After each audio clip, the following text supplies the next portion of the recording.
Hello, ladies and gentlemen, and welcome to a rather peculiar stream in which we're going to be doing a one-shot D&D game, 5th edition, hosted by Nissa. I'm joined by Melly. Hi, Belly. And hi, Nissa. Are you excited for this one? Yeah, you totally could do this. You're going to have to guide us through it. We trust you as our DM, who's you're probably going to get us killed, aren't you, Nissa? No. The plan is not to get anybody killed. Okay. Promise. Well, hello to you and hello to Belly. I'm excited for this one. Yeah, me too. So, just again, I am sorry if you hear dogs squeaking. There's a child here. Can't really control that. It's all good. Alright. But, are you two ready? Absolutely. Okay. Protector's Enclave looks a little different, huh? I guess Neverember Yeah. has finally paid his dues and got some renovations on the way. Although I see they're still renovating.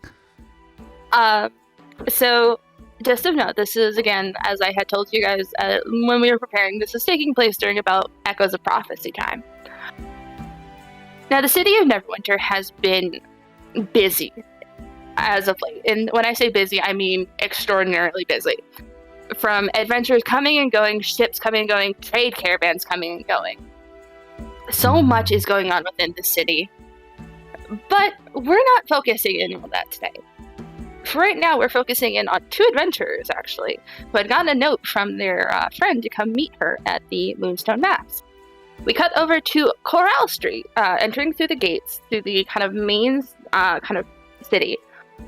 We see the two adventurers. Who would like to describe their character to me first, of what you look like? Yeah, well, we have Deadmano, who is a rather slender rogue who's had quite the unfortunate upbringing in his adventures thus far in life. He has quite a dark and ominous secret that I don't think he's quite ready to share with anyone just yet. And he's heard that there's many adventures and riches that await him in, in the lands of Neverwinter. So that's what's brought him here today. Anything kind of notable about your appearance, like any notable hair color, eye color, anything kind of particular about your outfit that you're wearing? But if he's like completely shrouded in darkness, no, we won't go there. Well, him being the rather mysterious type, and again for reasons that he can't quite share with right now, he is covered. Let's just say he is wearing a hooded cloak. It is a very nice dark black that is picky up Head on to the lighting toe. rather nice. Yeah, head to toe. He's got a nice leather gloves that are on. He's got some nice boots that are wrapped up nicely up to the ankles. So he's pretty much covered up. He is wearing his mask, of course, as well. Mouth wrap. So you can't see his eyes. They're a radiant hazel. And bits of his hair that do stick out, dark black. Mhm. How's that? And good. And your adventuring companion that you've been kind of traveling with for a while now, Yeah. your good friend, Melly. Would you like to describe your character to me? Kind of get an idea of what you look like. Well, I'm a half-elf with long black hair, blue eyes. And I'm following my father's path. He was a cleric too, so I decided to be a cleric as an inherited. Of course. And I'm wearing a cape. I'm wearing a red cape with long boots. Mhm. That's What all. else? Just a Anything- cape with long boots. Very nice. I like it. Nothing else. And a light armor. Right. But she likes to be like, she likes to wear colorful outfit, being distinguishable in the crowd. Of course, as an acolyte of Sune, you kind of deem that it is absolutely necessary to dress yourself in bright colors and fineries, because it is, of course, what your goddess would want. Yeah, a cheerful girl. Yeah. And you guys are kind of making your way. The crowd, there's throngs of people, and you guys are kind of used to it by now, having kind of come in and out of your various adventures into Neverwinter. And you're making your way towards the Tarmaloon trade house, where the war encampment has been set up. Now, you guys have only gotten like a brief kind of glimpse before you guys headed out on your last adventure of what the war encampment looked like. There's a bunch of tents of the different alliances set up. And coming out of the Lord's Alliance tent is two figures. One, very recognizable as Alric Valenhouse. Kind of a tall human man. It's about early to mid 30s, kind of long brown hair that's now kind of kept at the back of his neck with in a ponytail. He's in his armor but without his helmet on. And coming out next to him is a familiar face to you both.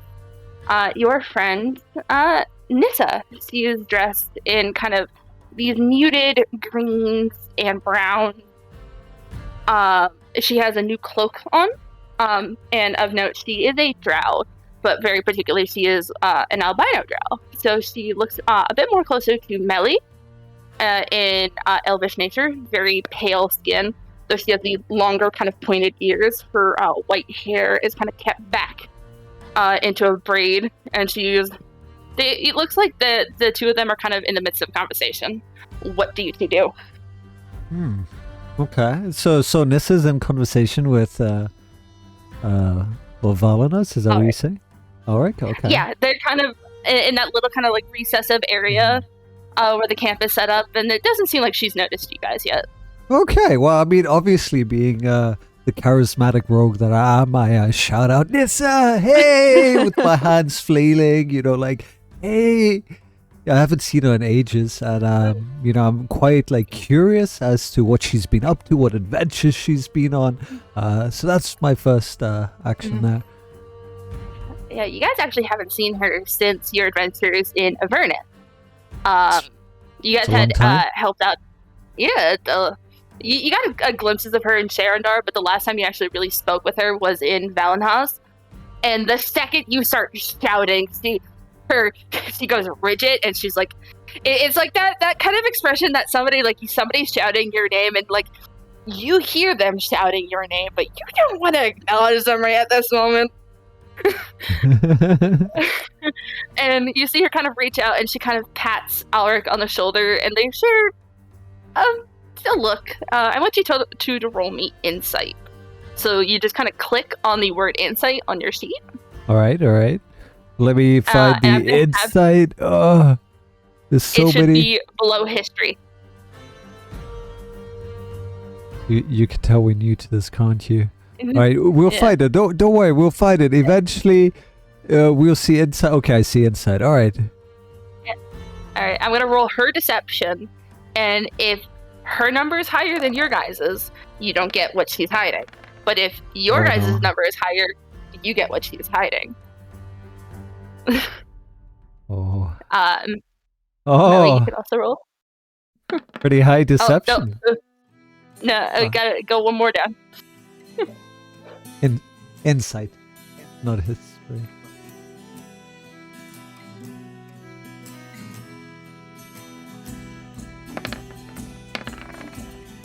Melly got pretty good at. You guys kind of see that the two of them share a look.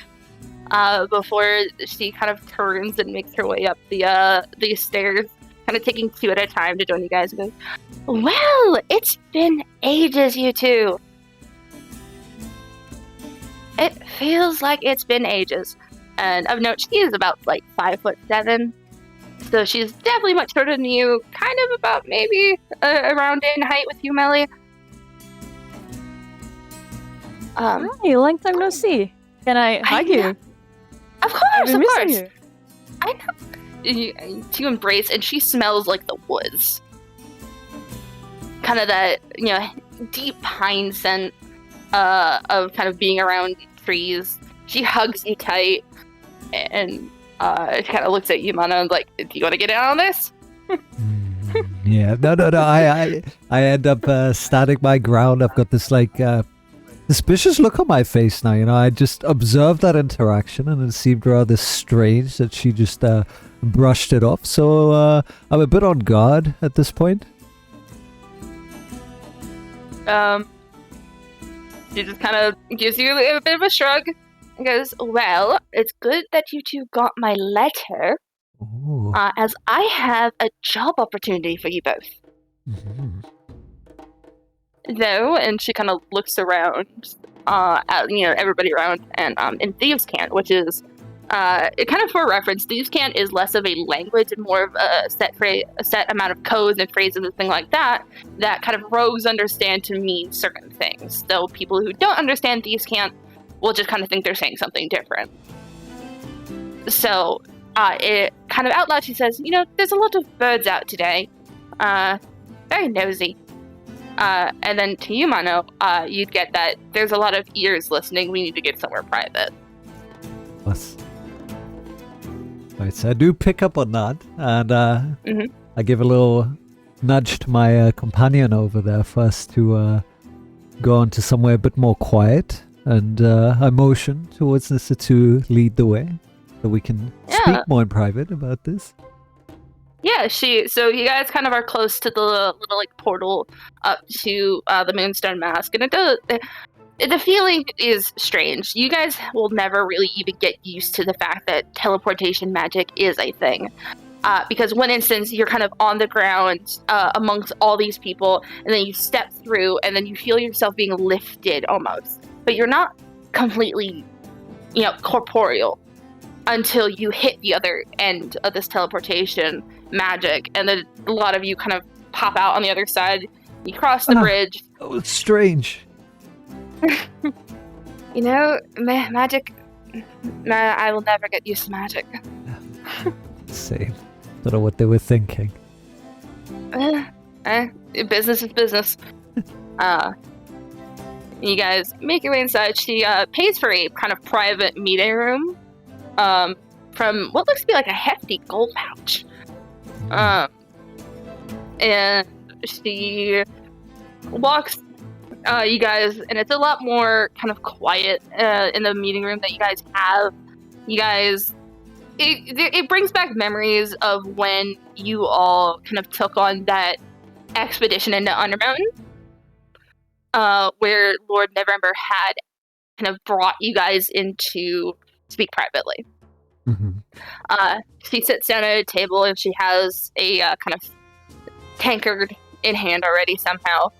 Sits across from you two. He goes, "Well, are you going to update me on how you've been?"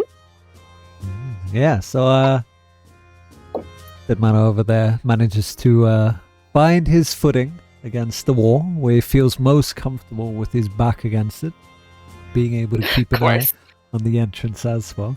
And glancing towards Nissa, perks his eyebrow and is like, "I couldn't help but notice you have a fancy new cape. Must have cost quite a fortune, and you seem to be carrying your weight in gold. Before we update you mind sharing on how your riches have been? Because clearly you've been doing well for yourself." Well, and she kind of props her feet up onto a nearby table. "I have been doing a lot of scouting missions as of late for the Emerald Enclave. Given that everything going on, a bunch of dragons, all that nonsense. They need good scouts, and good scouts are hard to find. And, in the effort of not getting me caught by the enemy, I was given a new magical cloak. And I'm paid well for my services." That makes sense. Okay, so that would kind of tie into what you and Lord Valinas there were having a chat about, or is that something you're not quite ready to divulge to us just yet? So Mano and Melia, I need you to look on your seat for a box that says passive perception and tell me that number. Oh boy, here it comes again. You don't have to roll anything. It should be just kind of beneath your skills box. It should say passive wisdom, parentheses, perception. We're both blind. Oh, I see it. Yeah. So what were we looking What's for again? What's the number in the box? 16. 16. All right, Melly, what's yours? 17. 17. So both of you notice, as she's kind of like sitting and fidgeting, Big speaker. that on her left hand is a shiny new ring. It's very nice. Kind of a silver band with a few kind of amethyst stones set into it. And she seems to immediately kind of see you guys noticing and goes to like hide her hand behind her back and not so casually.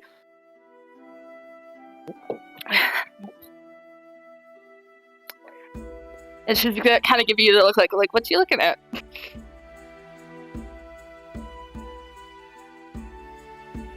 Hey, what's that ring? It's nothing. You sure? It's pretty beautiful. Let me see it. She is firmly kind of like planting her hand beneath her pits.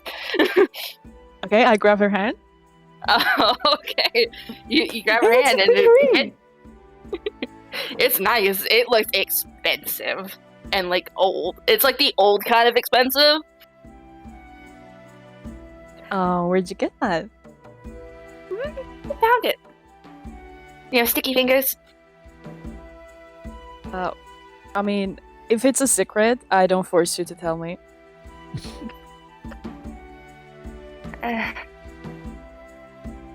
At this point, Vado realizes that there's something going on.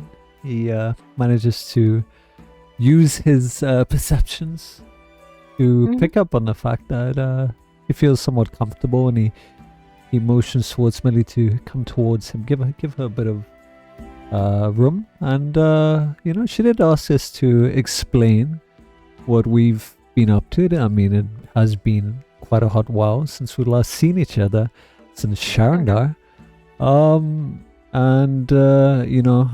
Nissa, it has been a really, really long journey. Some unfortunate events have taken place that have sent me on this journey right now. I am in search of wealth, and not by the means that one might think.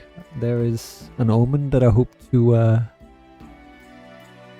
cleanse myself of, if that makes any sense. I'm not quite willing to share just yet, but let's just say there's a bit of a affliction that still follows me to this day, and there's parts of it that I remember mentioning to you in passing at some point in time.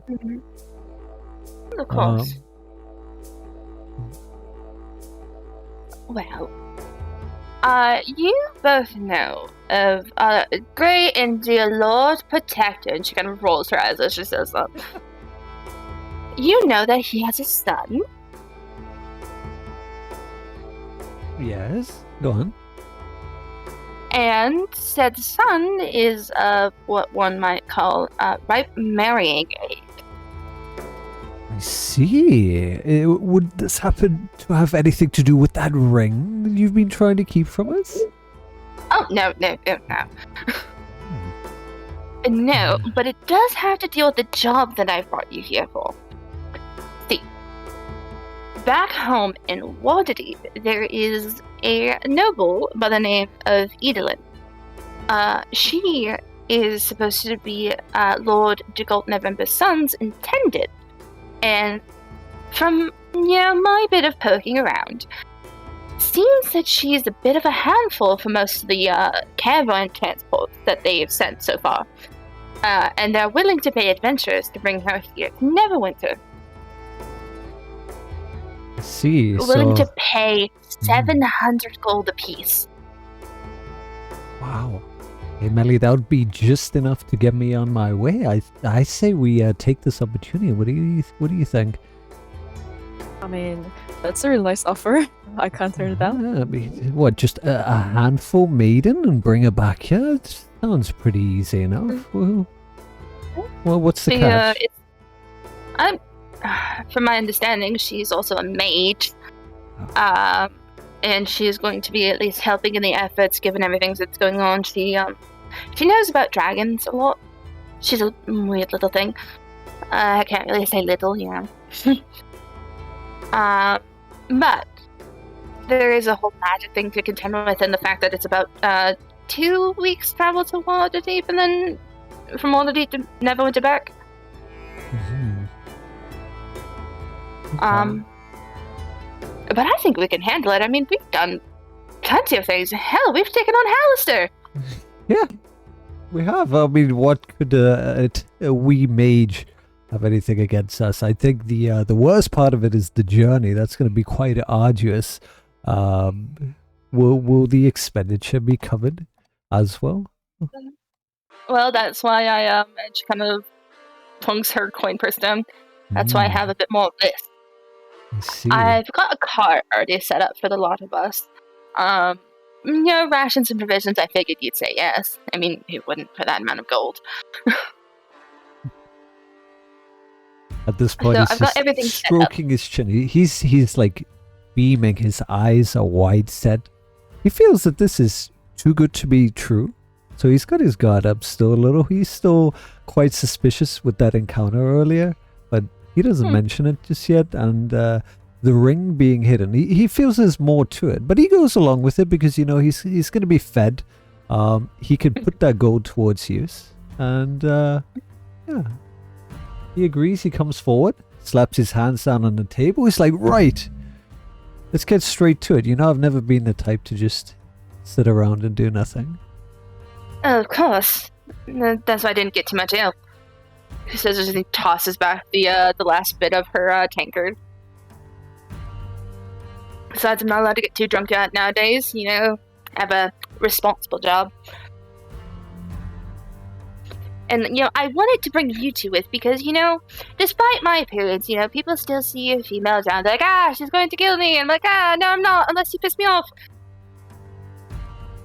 As if I'm any better. Please, I think it's only because of dear Melly here. You're a bit more the charismatic sort. She gives you kind of like a nudge with her elbow, and she stands up. Besides, you know, Melly, you know, you can help with her. She's all, you know, she's about, and I believe your age. She is also half elf. We both all you know, equally weird here, considering, you know, the disposition they have towards us. It's Neverwinter. What do you expect? Melly, what say you? Yeah, I say we do it.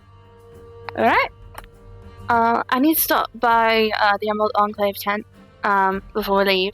But you two can head out. It's by the my cart's by the Seven Suns Costa Market. You'll note it by the purple covering on the wagon. Mana shifts towards, looks towards her, sends out a hearty salute, and then looks towards Melly, giving her a knowing glance as Nissa is about to head off. Yeah, you kind of watch her head off, and it seems that you see her actually kind of pull up the hood of her cloak, and she seems to like kind of disappear only for like a second. It's kind of hard to keep track of her. Then I step towards the entrance. I peer around the corner just to make sure that things are clear. So, if you want to attack, roll me a perception check. Yeah, alright.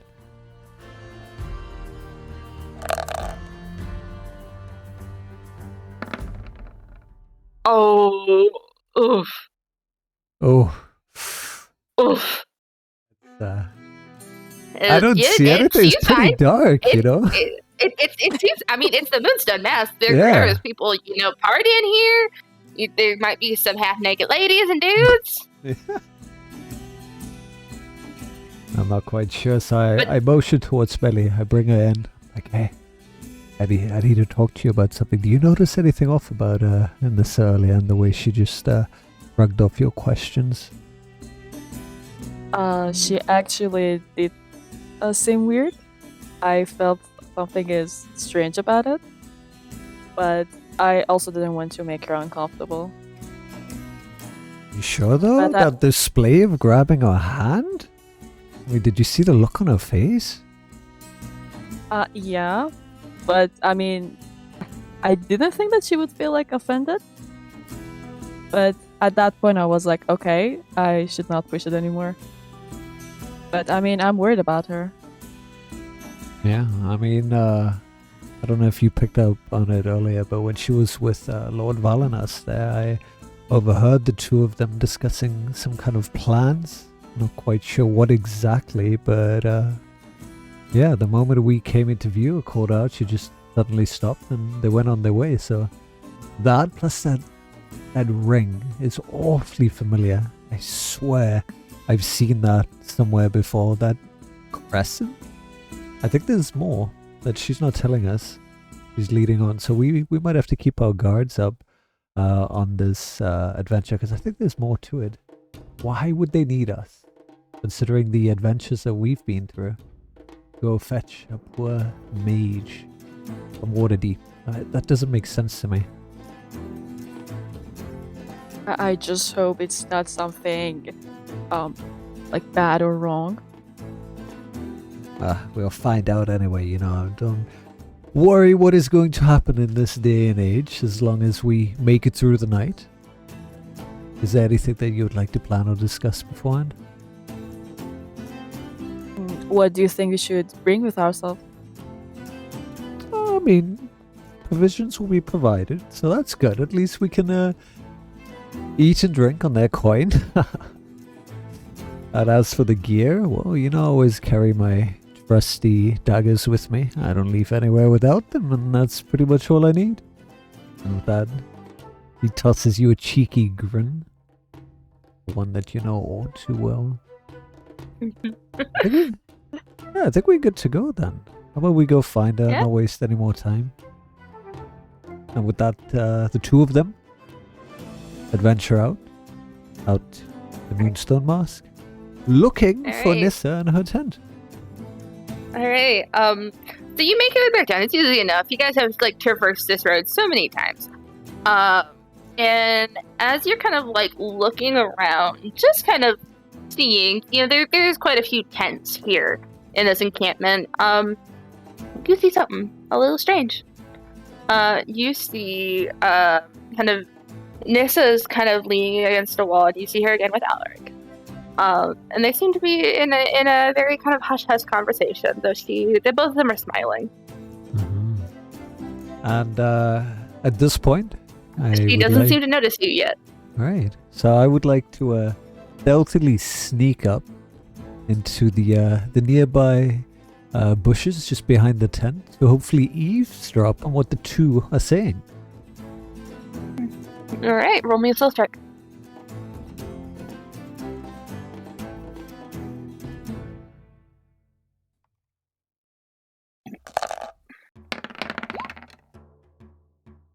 Do I roll too? Right. Would you like to stealth? Oh. No. If I don't stealth, would they notice me? I mean, if you walk right up to him, she'll notice you. Okay, can I stay there till Mano is done? Yeah, you can stay there. You can just kind of chat with people around you. Okay. If you want, or you can just kind of like linger. There's just a lot of people lingering, so it's not going to look weird. Set for the rogue that's attempting to sneak through the area right now. Does anyone notice him? It seems a lot of people are kind of busy with their own things going on. There's a lot of like chatter about, you know, we need to send troops out this way, we need to send supplies out this way. Mm-hmm. There's another dragon attack this way. You know, where's Kavachos? When you need him? Gods damn it, where's Makos? It's a lot of noise that you kind of like have to drown out for a second as you heft your way up. It's hard for you to kind of like pull yourself up and kind of slink into the bushes. It's a little hard to kind of like compress yourself down because you are kind of a taller dude. But you kind of like sneak your way over, and you hear what seems to be an interesting conversation as Nissa goes, I'll miss you while I'm gone. A whole 4 weeks without you. What will you do? Nissa, I will be fine. Besides, there's a lot more to worry about right now. I know, Alfred, but still, after everything in Melonhouse, and then Sandar, gods, I almost died. I think, 4 times? 5. 5 times. Yeah, that's right. It's a little hard being away from your newly wedded husband. Don't you think I know that? I know. And you see them you see her kind of reach up, hug him, and then share a kiss in front of you.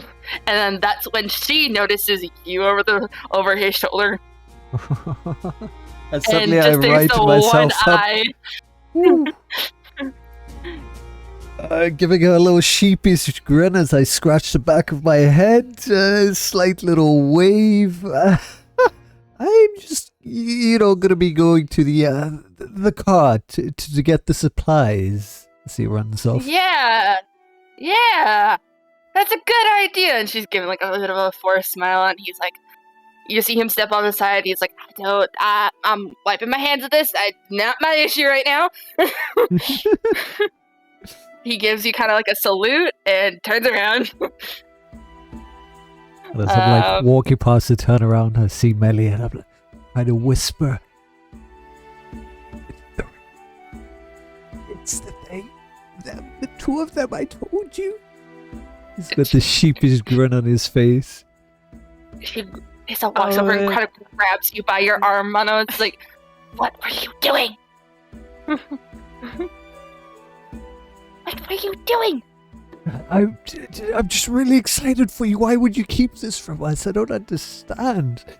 Because it's a thing that needs to be known, you two. Yeah, but you could have told us we're your friends. I know, and I'm sorry, but it was sort of like a kind of spur of the moment thing that happened. Listen, Ark and I have known each other since our travels in Cholt together. And things happened when you guys left, so I didn't think you want all the details. Yeah, just be honest with us, Level. Would you think that we wouldn't have accepted him as being pod ruler and tied to Neverwinter and Neverember himself? Then I just worry because, people will look at both of us differently. Him being married to a drow, and then, I already have half my fucking family house after me. I don't need to put him in danger. It's fair enough. But yes, I am married. You're so sweet, Nissa. There's nothing wrong with that. We got married shortly after we both came back from Avernus, and that is before I headed off to Starandar to help you guys. Now, I thought I noticed the Valanas family seal because I had seen that a couple of times, and yet you were so sneaky and trying to hide it. And yet you paraded off so proudly, and you're not worried that anyone would see that? And I can't help that Barion stuck it to my fucking bag before I left. Can we just go now? Okay, let us go. Let's get our supplies. And why do I have a feeling that there's something more than just the mage? Has he sent you on some kind of extra mission, perhaps, Nissa? I'm sort of going there to also talk with my family, because, I was raised in Waterdeep. Okay, fair enough. So maybe I'm using it as a little bit of an excuse to go see my fathers.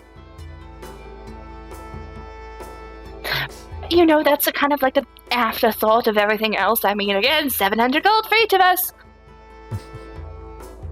And our part in this is purely to bring the maiden back?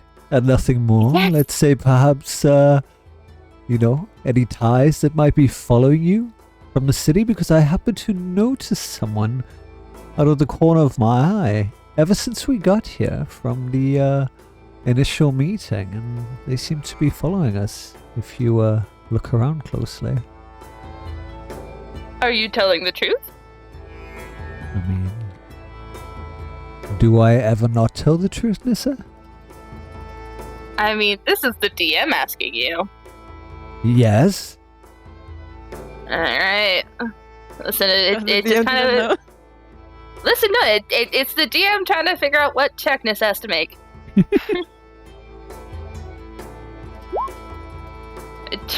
kind of looks around.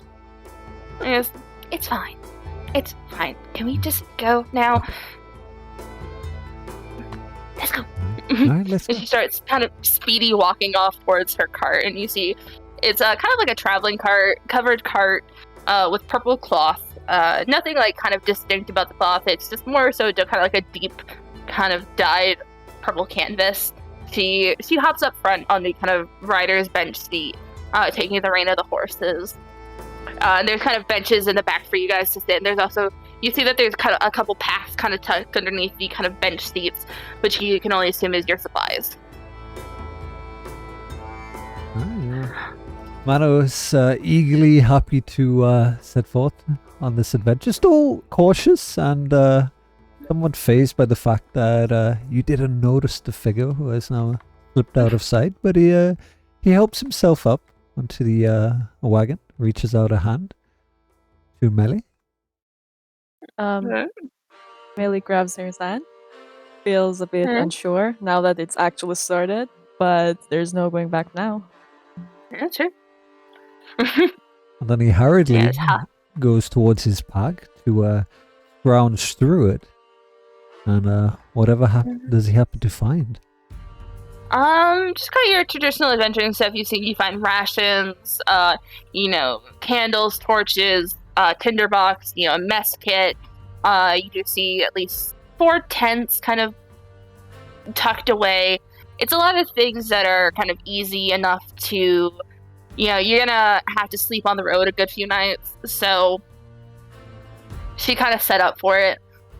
There's definitely, extra parts for thieves toolkits, given both of you are rogues. There's, some incense for you, Melly, for whatever rituals you might need to do as a cleric.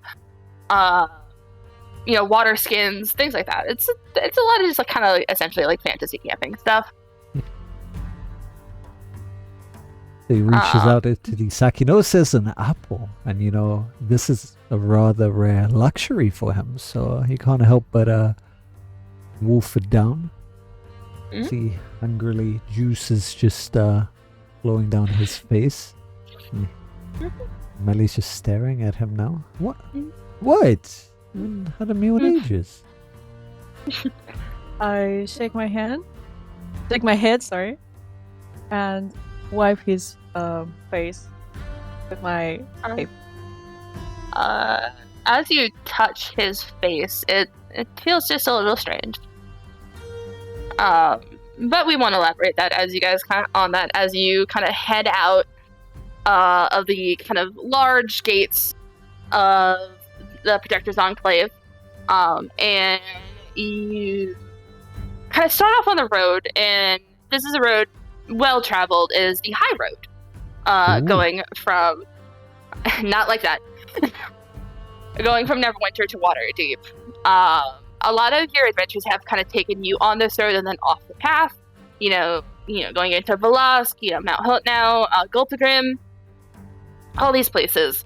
And, the first few days of travel go fairly okay. You actually end up passing Helmshold on your way kind of through.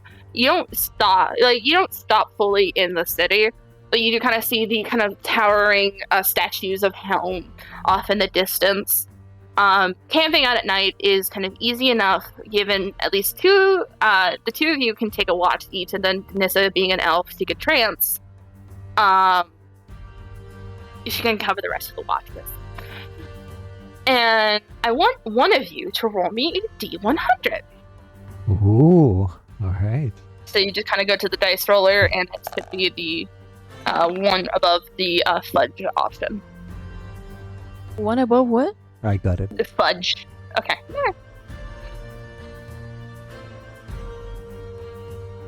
33. And one moment. So you're traveling down the road. This is about your maybe 6th or 7th day in the travel. And it's getting kind of to about late evening.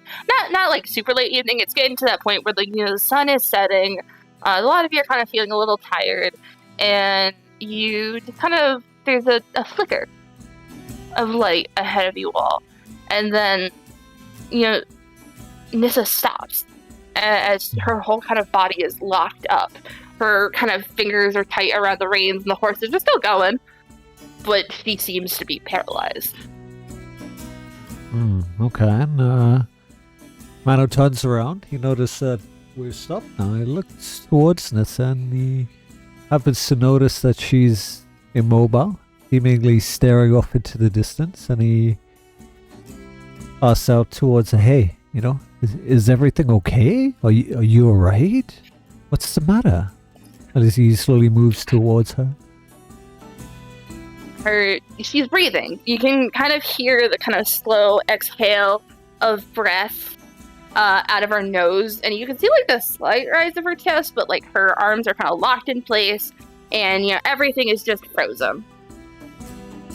Okay, at this point, when I was feeling rather apprehensive about the situation, normally he would understand. His best friend would respond. At this point, he draws his daggers in anticipation, and as he approaches, he tries to peer into the distance if he can see what it is that has startled Nissa. Perception check.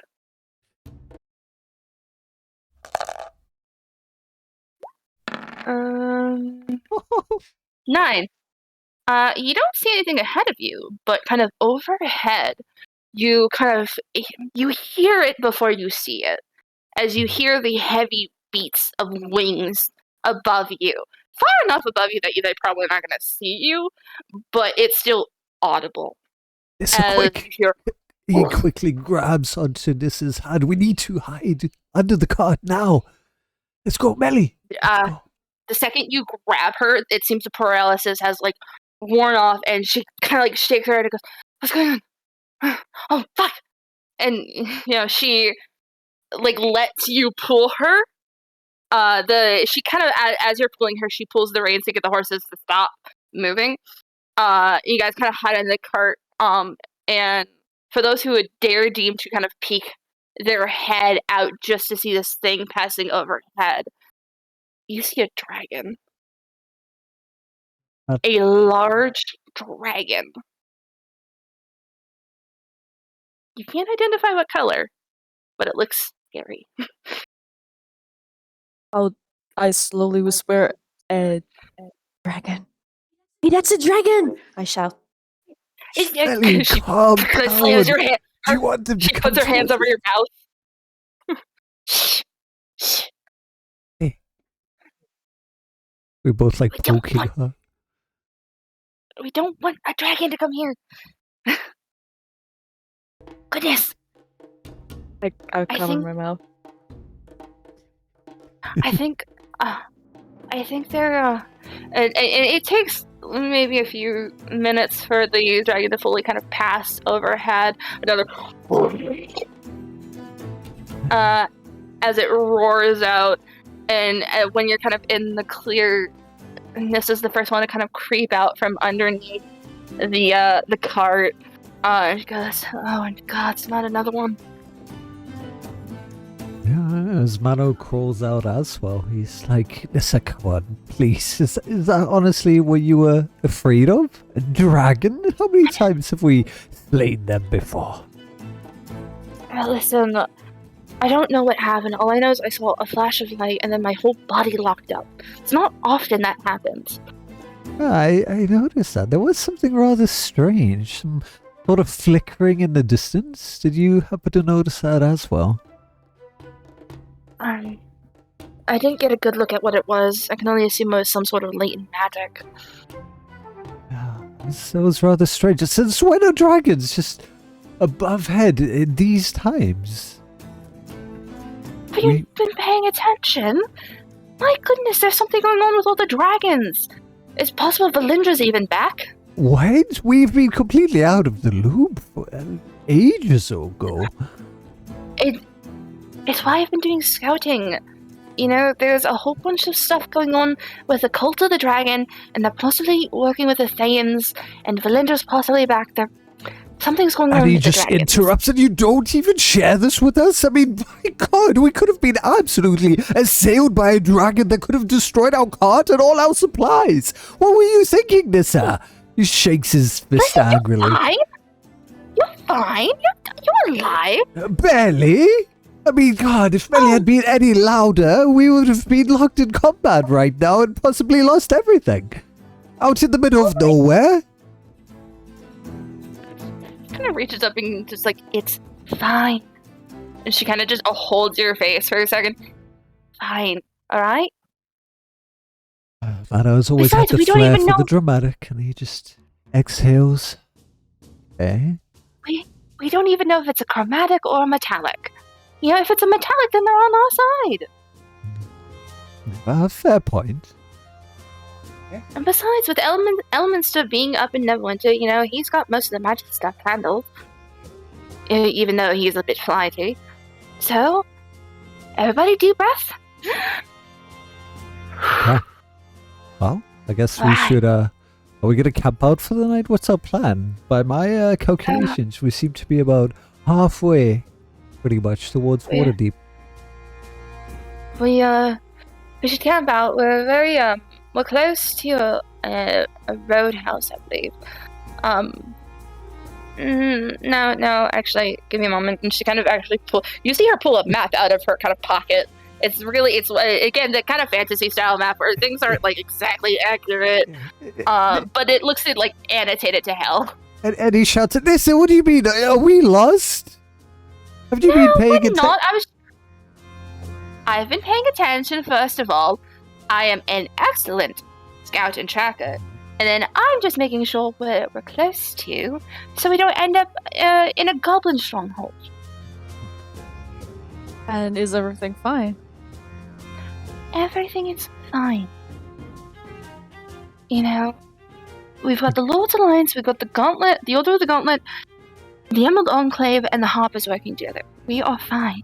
And Melly doesn't look obvious. Mano gives a sideways glance to Melly, a knowing glance.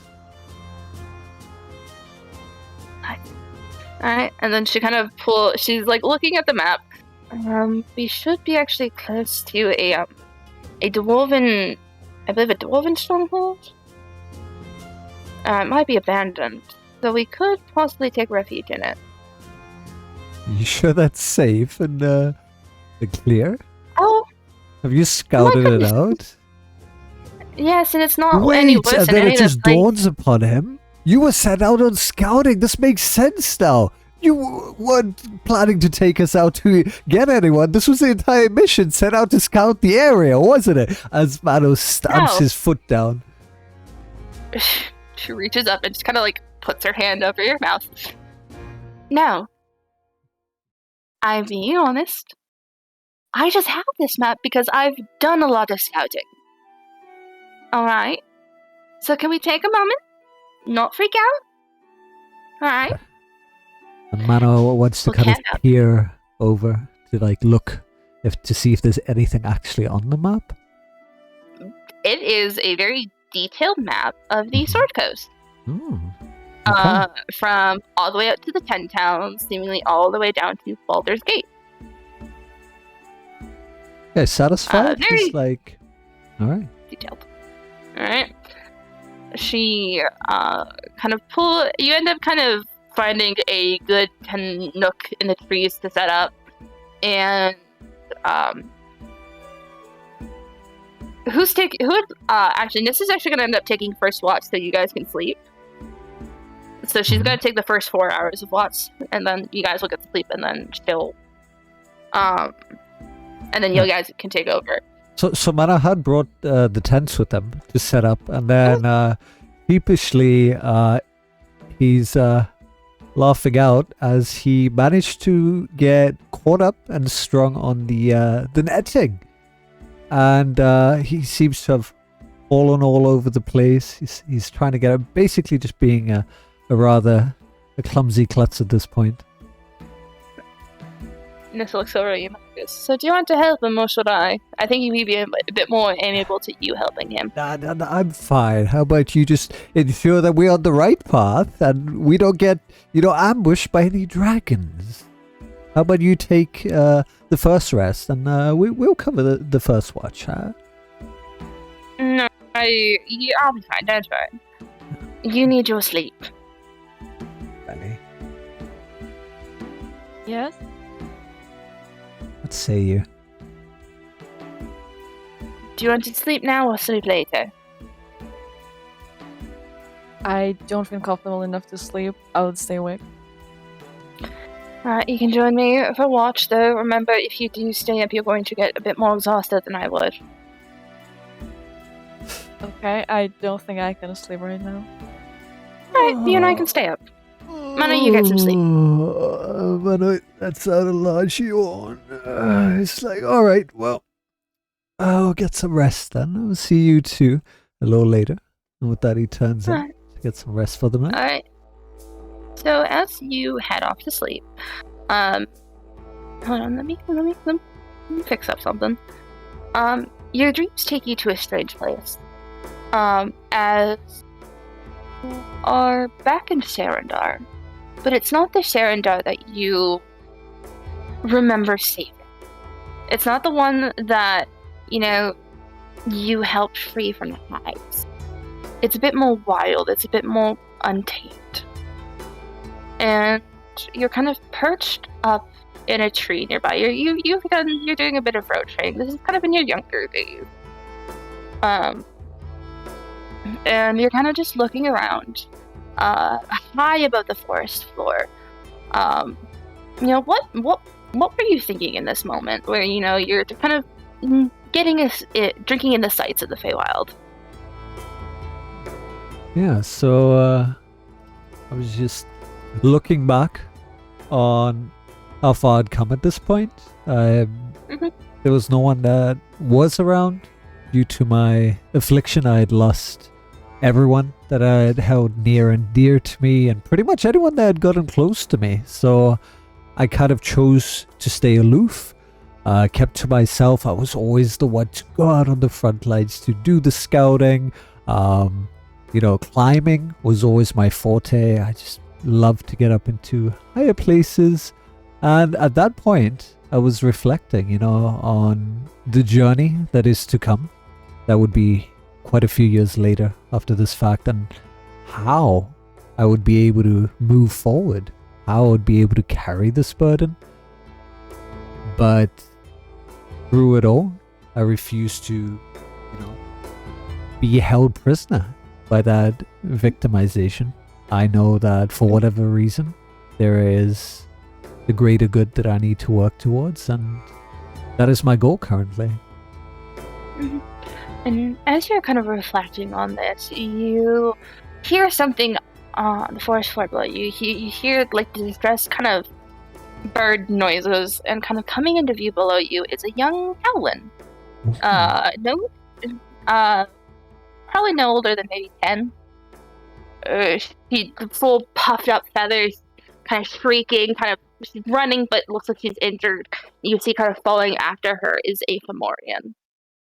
And in this moment that if somebody doesn't help her, she's not going to make it. So what did you do? So immediately, feathers raised up, I swooped down right in front of the path, in front of the Fomorian, daggers at the ready. And I ensure that whatever happens, she has time to get to safety. She turns back, she looks at me, somewhat of a relieved look on her face, as I'm facing down this Fomorian now. It's somewhat larger, somewhat intimidating. I can feel my heart beating. It's racing, but I feel this is the right thing to do. I had seen so much violence and so much bloodshed that you know, I wasn't just gonna stand idly by and do nothing. And you remember that fight very well because it's that kind of like one of those first times when the word hero was applied to you and it meant something. You were a hero in that moment. That little girl got away because you helped her. And you came away with a good few injuries. But you knew that in that moment, doing the right thing, no matter what it took, would be worth it. And as you're kind of recalling this memory, I'm going to grant you a point of inspiration.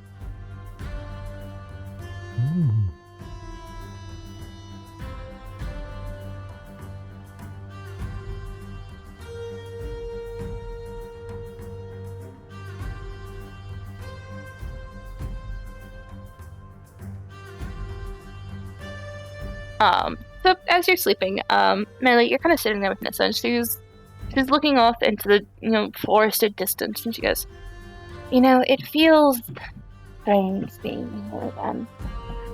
After traveling all the plains, it's weird. Do you ever get used to it? I feel really strange because this looks so different. It's my mom's hometown, and it doesn't feel as friendly as I remember it to be. I can imagine how it's easy for you. Not. It used to be my favorite place. You've made a good amount of friend. You've made a good friend along the way. And she kind of gives a look back to the, sleeping Mono. Yeah, we have had quite a story together. Journeys. And I've been privileged to be both of your friends. And when I found a new home, I didn't think I'd stay. I thought it was just another, place for me to pass through. But then I really kind of found a home, and I want to protect it, no matter what. And that's what the home is. Protect it no matter what. And you two are part of that home. Oh. And she kind of gives you a side hug. I'm really happy to hear that this stuff. And for a moment, you do see the age in her eyes. As an elf, you're kind of well aware that elves kind of hit their maturity level at 100. And Nissa has to be at least maybe 200. And for that moment, you see the kind of weight in her eyes of the things that she's seen and the things that she's done. But she smiles. It's a weak smile, but, it's still there. It's still very honest. And your walk passes without much, issue. It'd be about that time that you would be waking up Mono. What time is it? You're just looking towards the two, but you guys are still up? Do you want a goblin attack? No, did I miss anything during my sleep? Not really. I had the weirdest dream. Really? I remembered that I was in Sharndar, but it was so different. It was darker than I had remembered, and it reminded me of a really dark time and what actually set me off on this adventure. And I just had a realization of how lucky I am to have friends like you. Because when I had started, I had lost everyone. Monsters had been to the village and had slaughtered everyone. And ever since then, I've been held hostage as a victim to my own experiences, my own trauma. And in part of this, with this adventure, I'm looking to redeem myself, looking to find a way forward, find meaning in this new world. and forge a new home. So, you know what? The two of you, bring it in here. And he kind of reaches out as he comes towards them for a nice large group hug. He's like squeezing really hard, and you can like really see his Lexus coming in now. Yeah. She hugs you. She's smiling. There's a sense of just kind of whatever kind of adventures have happened. You know, people describe an adventure group as, you know, sometimes as just a party of people that have decided to come together, and others will describe it as a family. And for a moment, this just feels like family. This does not feel like strangers wandering the road together. This is, you guys have seen a lot of shit. You've done a lot of good. Maybe some questionable things. But you've done a lot of good in the name of protecting people. You guys just kind of big squeeze, and this just gives a big old yawn as she kind of settles off to the side. You see her just kind of sit in a tent, though. She doesn't really lay down. She just kind of sits. And you guys are well aware of what a trance is for an elf. She's still very well aware of what's going on, but she's essentially resting. And I'm like, Millie, why don't you go take a rest? I've got this watch. As he notices this is slowly finding her own place, slowly hopefully resting. He doesn't reach out or say anything to her. He knows he will find her own place. She's always been the independent type. Mm-hmm. Okay, but wake me up if anything happens. Or if you needed a nap or something, let Nissa sleep. Oh, you know it, of course. Go get some rest. I got this. With that, sends off grabs her in for a close, intimate embrace before she heads off. I squish him and go take a nap. Alright. So you settle down for rest, and Nana is here. You turn on watch, and for the most part, it kind of settles by, you know, not if perfectly fine.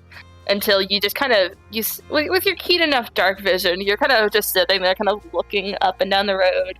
Occasionally, you know, maybe pacing a bit, stretching the legs. And then you see a little, you know, bush across the way rustle. Hmm. What do you do? I noticed the bush rustling, but at the same time, I'm aware that there have been some sightings of enemies that might have been an encampment. So whether this is an ambush or not, I'm on a high alert now. I know I've got two fellow companions that are most likely fast asleep. So I get to cover behind a tree, and I'm just observing. I don't go to investigate it. I'm now more alert of my surroundings. About maybe 5 to 10 minutes later, you see a little goblin kind of exit the bush, and they're holding like a little pad of paper. You rip off a piece and then just kind of lay it by your camp and just kind of toddle off down the road. Wait, so the goblin tore a piece of paper? It tore a piece of paper off their like little pad of paper, set it down by your camp, and then just kind of toddled off down the road. Interesting. Okay, so I noticed the goblin toddling off down the road, and I'm curious about, you know, what's on this piece of paper. So I head towards it, reach down, I look at it, and what do I see? It's a very nice detailed drawing of the three of you kind of sitting around a campfire talking. What? I can't help but smile, rather curious. I'm like, you know, I've had some really bad encounters with goblins before, and I wasn't aware that they were artistic at all. And I can't help but smile, and at the same time feel somewhat weirded out, because how long was he there for? I'm not quite sure if I should be worried or if I should wake anyone. So I choose to ignore it for now and put it into my back pocket, you know. Fair. I don't think it's anything alarming. I mean, it's one goblin, you know, just drawn maybe artistic, and he was just, you know, trying to express himself. Yeah, maybe there's just a language barrier and he just wants to share a gift. Yeah. So I just go back to sitting, and Mhm. I'm keeping my eye out though. If he does happen to return, I would be interested in some kind of exchange. But until then, I'm just sitting, keeping an eye on the camp and the two sleeping individuals. As you sit, you kind of feel something underneath your butt, and then you kind of just instinctually kind of like reaching at a figure, like, what the fuck? You pull out just a little silver piece that was kind of stuck underneath the piece of paper. And what is the silver piece? I'm inspecting it. It looks like a kind of common piece of currency. It's just a silver piece. I got paid with the drawing that was taken. It's an interesting world that we live in. Okay, so I decided to pocket this. Before I do, I glance over it. I inspect it closely because at this point there has to be some kind of reason. I go over the painting one more time. Do I notice anything? Anything that stands out? Either the drawings are just kind of in charcoal. You notice that it seems that like maybe the goblin took some like artistic liberties. Nissa's one here has like a bunch of like nicks and cuts in it.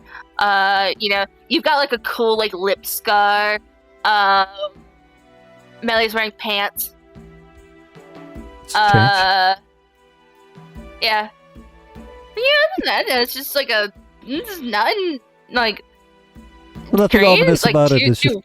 Yeah, nothing ominous. It's quite literally just what you guys were like looking like as you were just kind of sitting around the campfire, and there's like a little signature on the back. What languages do you speak? Hey, thieves, and I don't think we've established the other two common. Give me 1 second. You speak Elvish and common, yeah, and undercommon. Yeah, undercommon. All right. You don't know you don't know what it says. No, it looks like a bunch of squiggly lines to me. And it's like doctor script. Yeah, and I'm wondering if the coin was used to etch it in or not. But either way, I decided to pocket the coin because hey, money is money.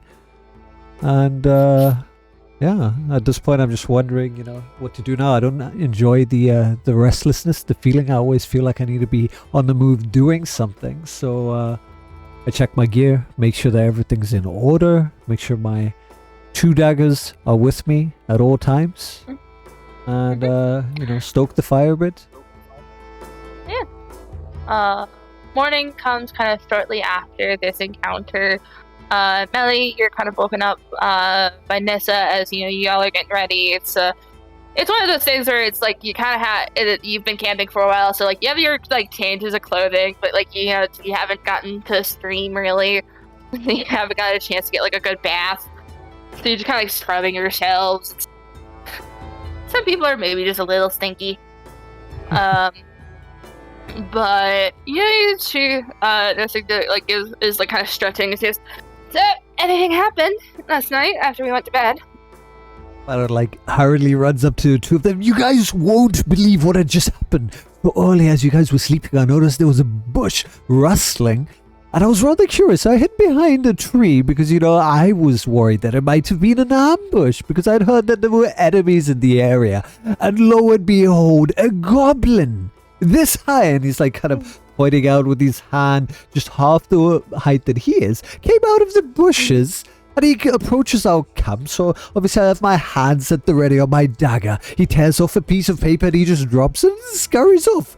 And I'm just completely bewildered by what is even going on right now. So I make my way towards the piece of paper on the floor, and it ends up being a drawing of the three of us. And at this point, I'm showing it to the both of you. I hand it on to Nissa. I'm like, look at this. Well, what does it mean? I have never seen a goblin this before that has done anything creative as such. It has always been just, combat or gold and barter and trade. What do any of you know what this is? And then, he also points out to the writing at the back, if anyone can read that. So Nissa is just kind of bleary-eyed, blinking for a moment, and just kind of like running a brush through her hair. Because, well, my time in the Underdark, I I do know that goblins do have a variety of hobbies like we do. Some would. There's actually a really wonderful painter that came to the house once and painted a portrait of all of us. I mean, it's just possible that he thought we were interesting. She's like looking over the painting. Not the painting, but the drawing. I think that's just a signature on the back, though I can't really read it. Ellie, what about you? Can you read? Yeah, can you read Goblin? I take the paper. I'm like, wait, a goblin drew this? I actually don't buy that. I don't think it's like a hobby. It more looks suspicious. It's like they're drawing us so they knew what do we look like, maybe for a future ambush or something. But why would they leave it with us? I don't know. Maybe the goblin was scared and was trying to just hand it over. Who knows? But I can't read that either. It. I have no idea what is there. Yeah, this is probably a signature, but let's head up. We got a little bit left to go, and then we could get a bath. Excellent. So he's like busy packing the tents up, putting it back on the cart. Make sure to fold up the picture. He's taken quite a fondness to it. So he keeps that on him. He's surprised because he's never seen a goblin before that has been artistic or shown some kind of curiosity. So that's somewhat changed his view on things a bit. Easily enough, you guys kind of get yourselves kind of packed up. You're heading out, and the rest of the week kind of passes by, and you start kind of approaching down the high road, and you get to see these large walls that make up the outer ring of the city of Waterdeep. Let me switch over to the other picture. Let me switch over to another picture. Ooh. Yeah, hey. you see ships coming in. There's a variety of buildings, and a lot of noise, a lot of it's a lot. And you are kind of stopped at the gates. There's this long line of traders. You guys are just kind of waiting to get in, really. He looks towards Billy. He's like, we've made it. We're finally here. When's the last time we've been here? Look how busy it is. Why?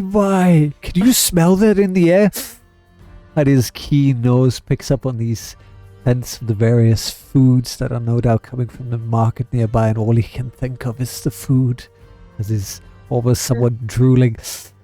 I remember the previous time that I was here, and I shout, "Hey, it's as busy as I remember it." I never thought I would actually miss it.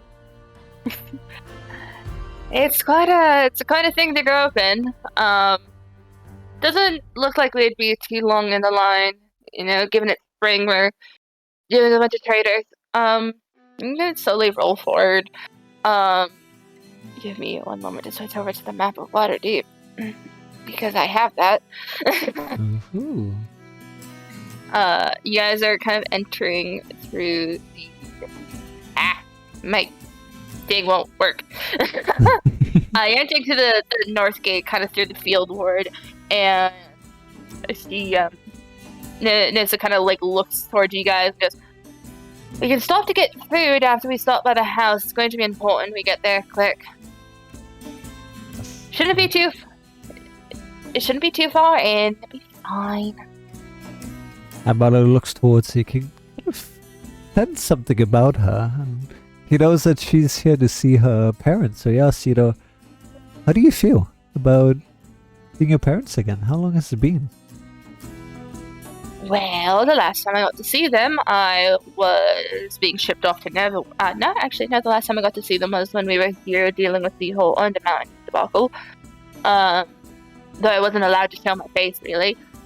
And the last proper time I got to see them was when I got accused of stealing and got shipped off to Neverwinter. So... Been a while then. Yeah, I mean, and you see her kind of fiddling with this symbol of Mordrin, kind of, that she has as a necklace. you both know that he was kind of raised in the temple of the dwarven god, and she kind of has taken on a lot of their values of craftsmanship, of hard work, and things like that. And he looks towards her hand. He tries to notice if she's still wearing the ring, if she had put it back on at any time. She is still wearing the ring on her left hand. And he makes an observation about that. He's like, how do your parents feel about that? Do you plan to tell them? Well, I do. They are actually well aware of Lord Valinor, as his father had come to Waterdeep a few times. And he stopped by the temple to get craftsmanship done. So don't you worry. Daddy smiles, puts his hand on the back of her back, and he's like, you know what? Whatever you need, we'll be here for you. Lead on. Alright. And you enter through the field. You enter through the secondary gates into Waterdeep proper. And just kind of a short way down, he starts kind of leading you, and it's where Neverwinter usually is kind of crowded because that's also it's a kind of a smaller city. Waterdeep is huge. There's nearly like 1 million people here, and you have to kind of squeeze through streets with your kind of smaller cart competing with like double-decker carts and people on the move. And you turn down a street to a large kind of triangular building. It's a nice manor house, decorated in blue and white, very kind of Greco-Roman style in architecture. And you can just kind of hear like shouting from inside. And Mr. kind of stops the cart out front and goes, "Well, looks like we're here. The Rosno estate.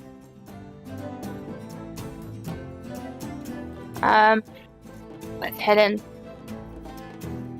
I slowly follow her. Yeah. And as we prepare to head in to the Rosnar estate, we're gonna take a quick break so I can go pee. I need to use the bathroom. Have we been there? Like, I'm asking Dungeon Master. You've never been to the estate before. You've been in Waterdeep. You know of the Rosnar family. They are, a very well-known winemaker and gem traders.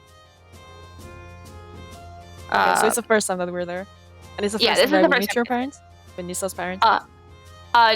You're not at the temple yet. This is the estate of the girl you're supposed to pick up. Okay. I'll be right back. Okay. You enjoying it so far, Billy? Yeah. What do you think? It's interesting. Dude, it's like a story that is being created right here. That's what the Dungeon Master has to create, so this has been doing a wonderful job so far. Takes a lot of thinking on the spot and some wit to come up with the stories. I mean, part of it you could come up with ahead of the time, but a lot of times it's reacting to on the spot, because you never know how someone else will react to you. Yeah. Ish, it's been good. Miku with the leaks? That's not a leak, the one time. Hey! Right back. You have a pen light, okay. You been enjoying it as organism?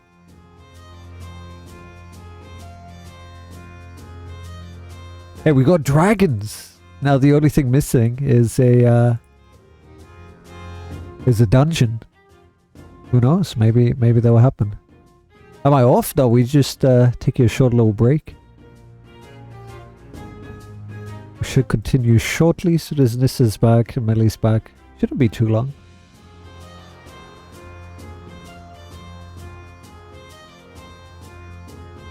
Good news time, go for it quickly.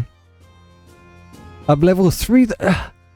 Listen, I've had my share of, drunken wolves and goblins. Oh, AJ, congratulations! That's amazing! Well done! Congrats on reaching affiliate. Alright, I'm sorry about that. No worries. You're back! Hey, welcome back. Millie's back too. Alright, so we're starting in front of the This The estate laws in our now. estate. Right, okay. Yes. And So- just for everybody's sake, I will post you guys' kind of images in case they've never seen you in game.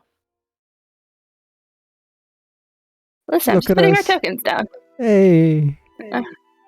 There's everybody. Alright. So he realizes before they go anywhere he is, he kind of, reached out towards Ness and he's like, okay, so how are we actually handling this? Is this something that she's aware of? Is she voluntarily coming with us?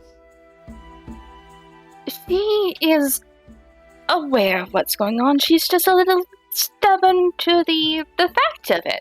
Ah, so that's why the three of us needed to come along then, huh? To convince Yes. her. She's well aware of what is, needed, and she's more willing to come due to the, mage aspect of things. But the whole course. marriage thing that's been kind of set out since both of them were very young, she's not really into.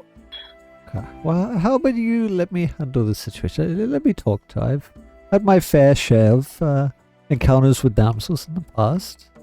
I think I know my way around, the verities of communication. I would not call her a damsel. Ah. But she's of Sh- not the noble lineage then? Is she more of a She's a- ruffian then? She's a lady. Oh dear. You know how they nobles are. Of course, very high and stuck up then. She's from my understanding, she's been around the common folk a bit more. She's just titles are still titles. And how does she You know feel that. about the lower class? Well, given that she does a lot of her work amongst the lower class, I assume that she feels, pretty favorably towards them. Oh, okay. Well then, let's proceed then. So, yes, you kind of head up to the front door. You give a good knock, and a servant dressed in, again, kind of deep blue and white with what looks to be a bird kind of crest swooping down on their chest. He goes, "May I help you?" Yes, we are looking for Lady Adeline. We have come to bring us some news. Come in. All right. You're led inside into a very nice and well kept courtyard, and you hear, "I'm not going!" coming from an upstairs portion of the house. At this point, Malo hears and he shouts back, Lady Adeline, we have just come to speak with you. We bring good news, in fact. If you just hear us out for just but a moment of your time. And kind of storming around a corner, you see a half-elven woman, kind of fairly tall, about 6 foot. Give me a second if the game is going to let me pull her thing out. I'm going to increase her image just a little bit so you can see her. Kind of dressed in these kind of commoner's clothes, actually. A kind of heavy leather coat, thick boots, dark pants kind of tucked into them, a mane of wild kind of red hair, only really faithfully kept back by, a single band, a pair of goggles perched up on her head, and there's a kind of little dragon kind of perched up around her shoulder, kind of making similar, kind of noises as she storms out and kind of looks down at you. Are you the ones they sent this time? Sorry, can you repeat that again? Are you the ones they sent this time? Yeah. Yes. You see, if you don't mind, we would like to. We have a proposal for you, in fact. Oh, really? And now what is this one? Well, you see, it's come to our attention that you're rather interested in the workings of the mages, and rumor has it that Neverwinter is a thriving place for magery, especially with the ongoing campaign that is happening currently. And I do believe that you would be truly welcomed of someone with your skills and skill sets. Roll me a persuasion check. Of course. Oh boy.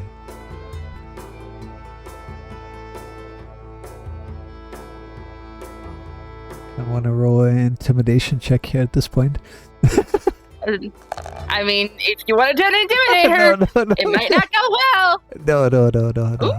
I'm rather charismatic, so. Yeah. I mean, hey, intimidation is charisma. Of course.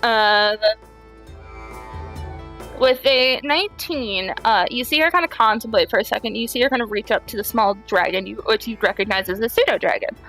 And she kind of scritches underneath their chin for a moment. He goes, "And you're not here about the marriage contract, are you?"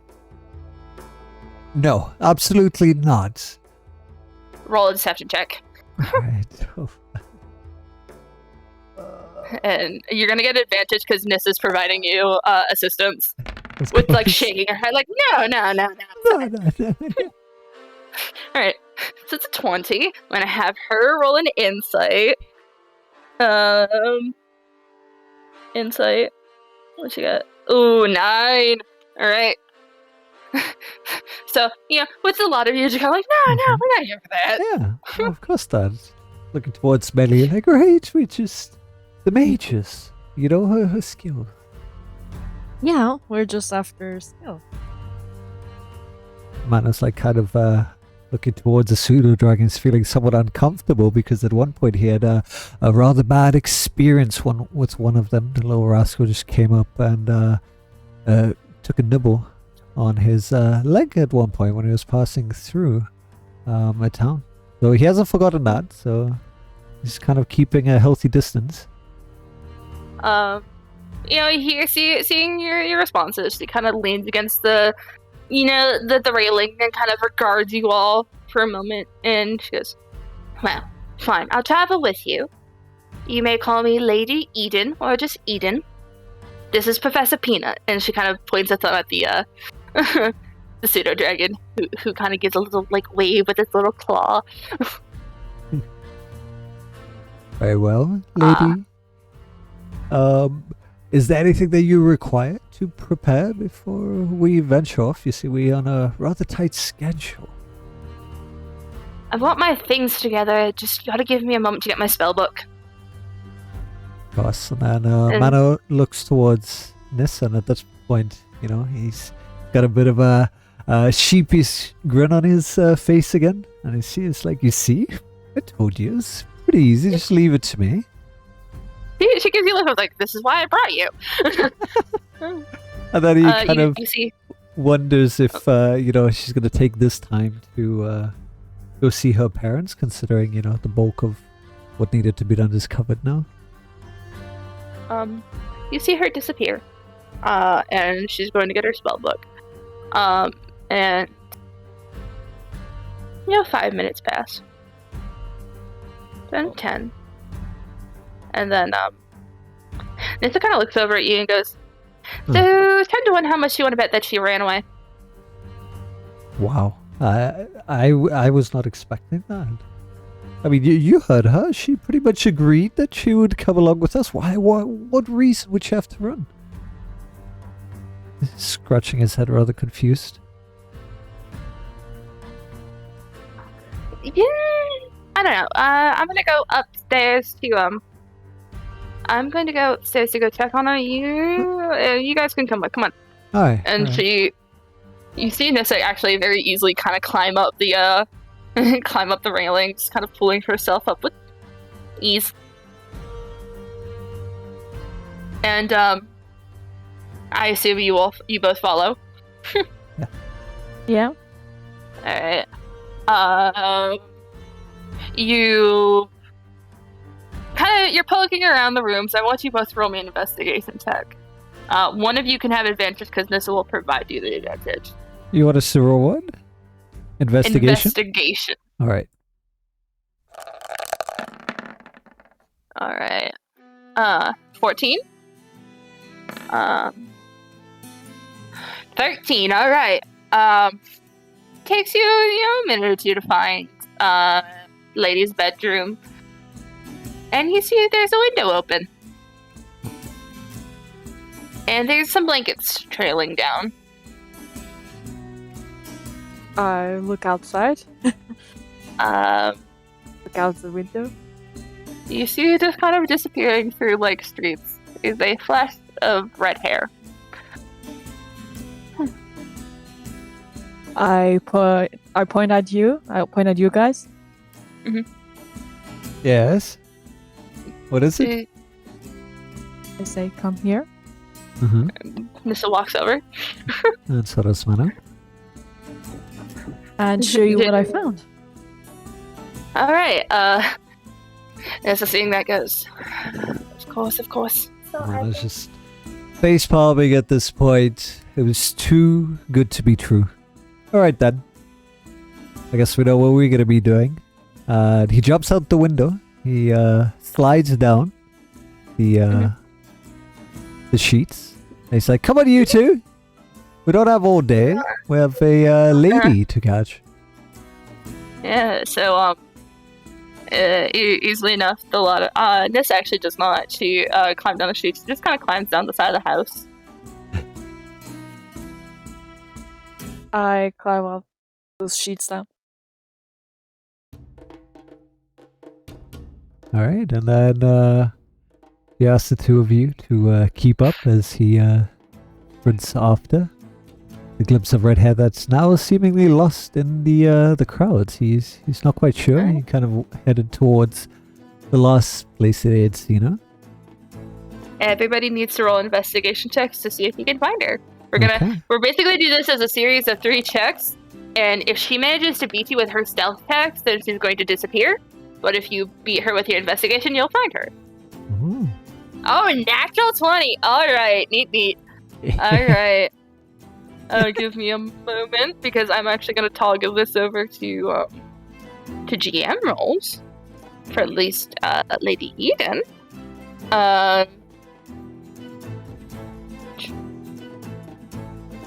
Oh, okay.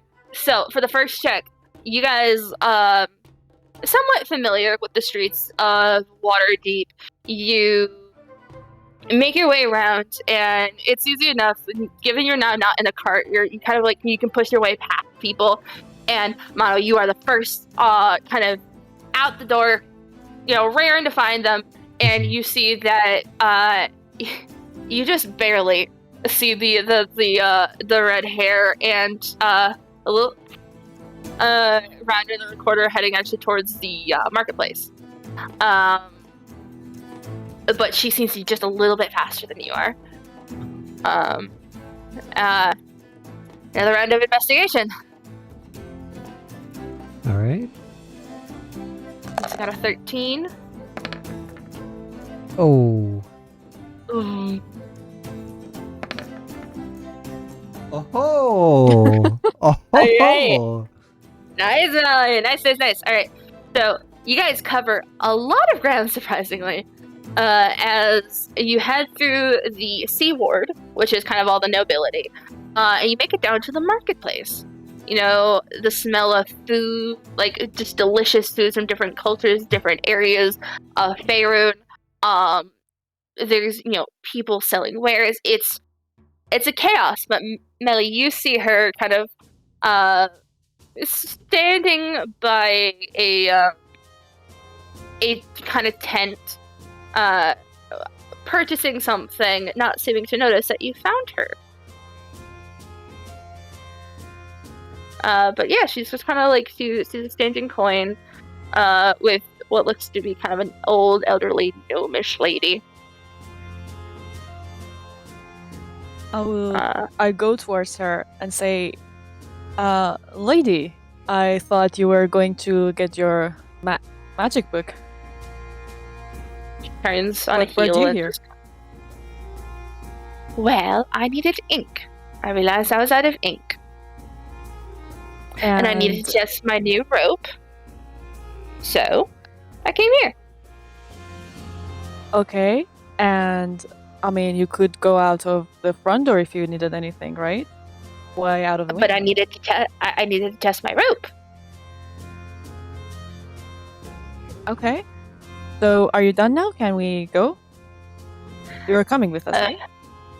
Of course. Nissa goes, do you lot mind if we stop by the Temple of Mordran before we leave? Oh, not at all. I need to go there. I need to go there anyway.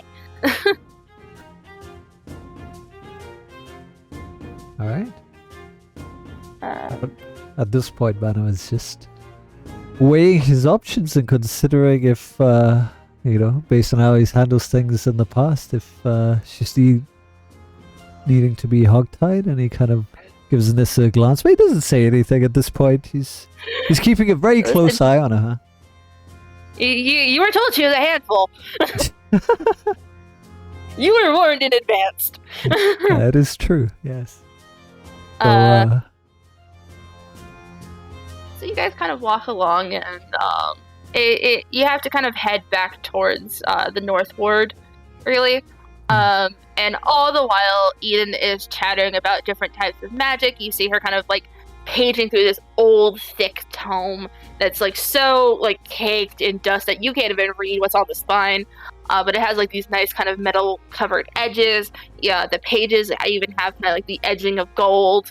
And you see her, she's just kind of like scribbling in what to you lot look like nonsense, but as she's like talking, it spells. Mm-hmm. And do we know how good at magic she is? From your understanding, she is a pretty decent wizard. Of what school of magic, you're not sure, but she is wearing armor, like full on like leather armor, which is kind of rare for a wizard to wear. Right. Okay. And she actually has this gauntlet on, that has at the end a crystal ball, but it has like bits drilled into it, so like she can like flick her hand and the crystal ball goes onto like the back of her palm into like a little casing, and then she flicks her hand back out and she can hold the crystal ball. That's pretty cool. And assuming she hadn't left a pseudo dragon at home, is he? And he is kind of he's contently curled up on her shoulders. Okay. He's a chunky little thing. Very nice, kind of. He looks also very well taken care of too, like a kind of like a fat cat. Like, is it friendly? Yeah, he seems friendly. And in between the finding her and as I was catching up, I'm not sure if anyone had realized that I had deftly swiped a piece of food off of a table, and I was eating it all the while. Roll me a sleight of hand with advantage, All with right. the chaos going on.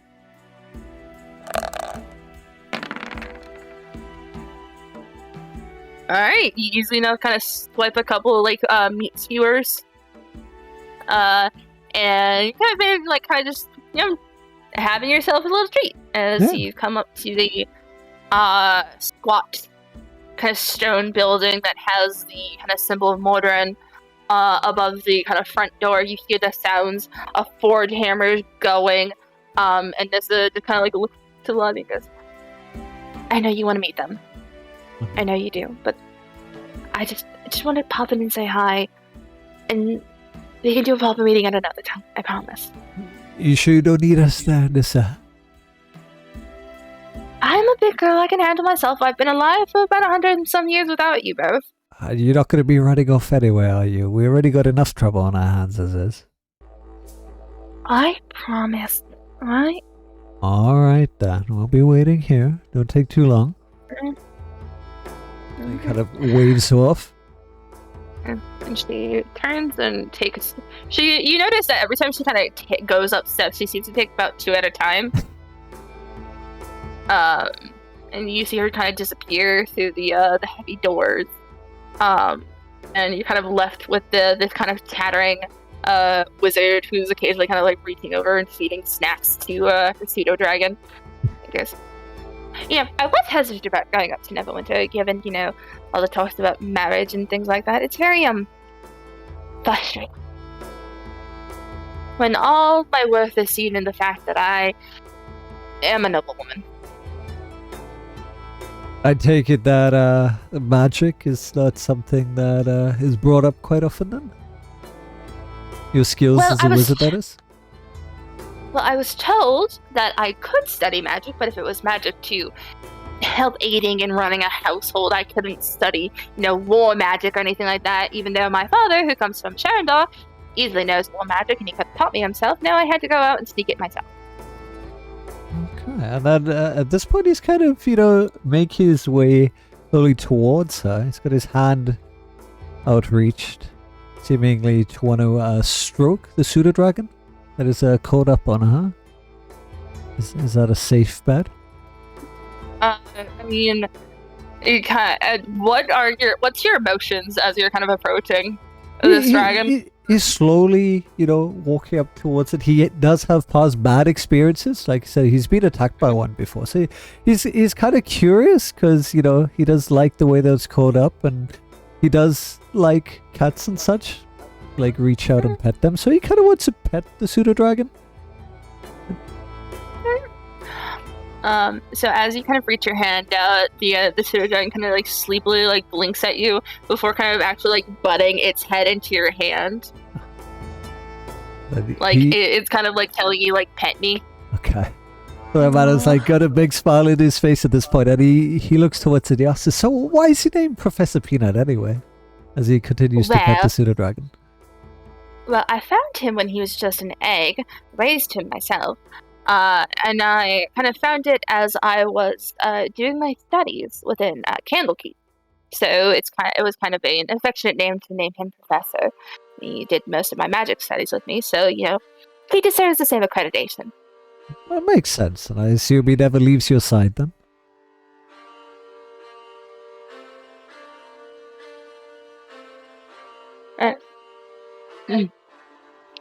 Sorry. Well, and I also named him Peanut because, he was very tiny at the start, and it's just kind of stuck. No, he, actually, you see her kind of, like, turn a little bit, and there's a pouch on her side that looks, like, very well reinforced. I do have, like, a little hoard that I keep for him that he sleeps in, and then when I travel, he doesn't get injured if I get attacked.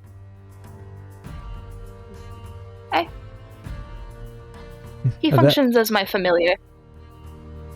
Now, what have you been told about Neverwinter? I'm curious as to your hesitation. I can understand the marriage and all, but have you heard about the war efforts that are going on currently? I've been told that they're in demand for wizards. I have heard about what's going on, about possible, influences of dragons and the like, and most of my magic studies have been in, draconic nature and speaking with dragons. And it's very concerning that there is a magic item that could be of such power that it is affecting even the goodness of metallic dragons. And I've been in correspondence with both Elminster and Kavatos. Kavatos actually offered to take me on as his apprentice, given the dire nature of everything. And yet, I look surprised. I ask her, so you know Kavatos? I mean, he's sort of... I've never met him. It was sort of arranged through the Blackstaff Academy, which I attend. He was searching for mages with knowledges on dragons, and given most of my studies are in dragons, he was connected with me. And at this point, he looks a bit startled, and he's kind of curious. He's got this curious expression on his face at the same time, and he says, apparently Valindra might have returned. You heard any such rumors? Some have reached my ears here, and really what I've heard more about, unfortunately, it's all I've really heard about, it was all the hag nonsense going on in Sharendar, though I assume Neverwinter sent adventurers to deal with it. I don't know. Of course, yeah. So then, if you had all these contacts, you're speaking to Kavatos himself, why the hesitation, if you don't mind me asking? Yes, it was never painted as me going there as a mage. No, it was painted as me going there as a sort of diplomatic thing to fulfill an age-old kind of marriage promise to marry some man I've barely met and, become a wife. I don't want to become a wife. I want to be a wizard. Of course, Though that I've never is really met. nodding. I've never met Lord Neverember, at least his son. I do know of Lord Neverember and his escapades here in Waterdeep after he embezzled all those coins. He was sent away. So I'm surprised he even wants to have me back up there. Well, perhaps considering the at this point he thinks for a moment, he pauses to choose his words carefully. With your abilities, I'm sure you'll find a way to fit in as is needed.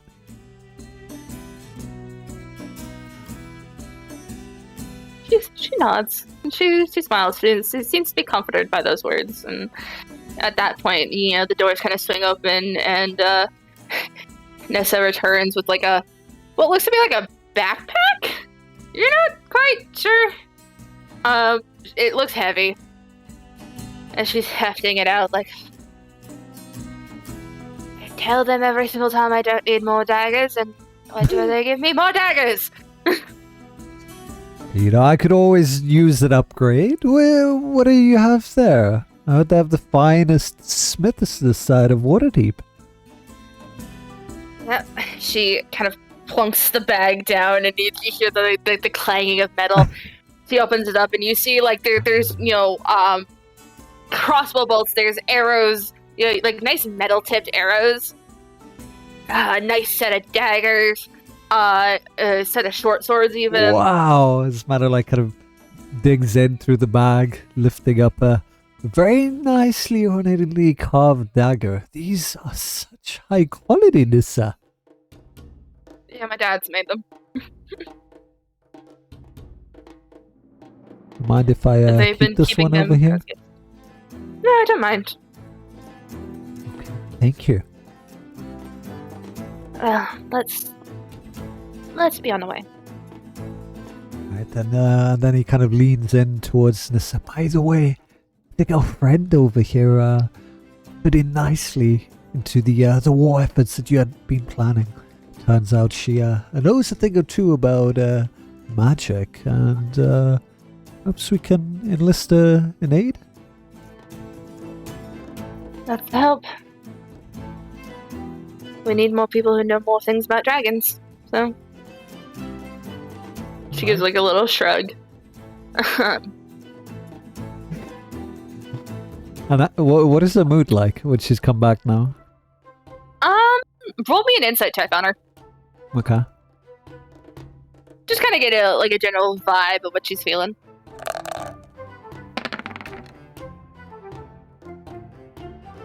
All that you can really get is the fact that she seems to be experiencing the feeling of returning home and knowing she can't stay for long. Can I roll one too? Yeah, of course.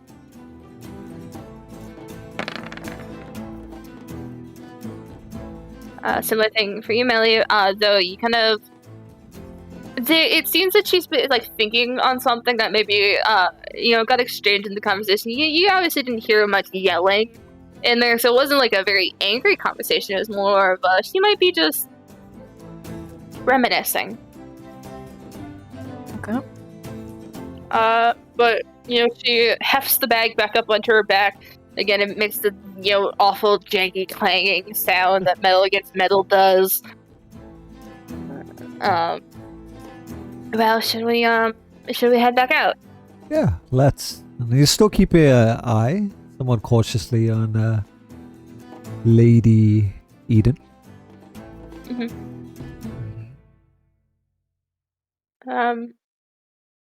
You head back to the Rosnar estate, and it seems they have resupplied everything. Your gold is each sitting kind of neatly in pouches on your seats, on the inside of the cart. And you guys kind of settle in for another long trip back. And most of the travel seems to be decently okay. You get to learn quite a bit about Eden. The fact that she has three older brothers. She's the only girl of the family. She is very interested in like an old type of magic where it has been mostly lost to recorded history of combining mechanical and machine and things like that with magic. That's why she kind of made her own armor.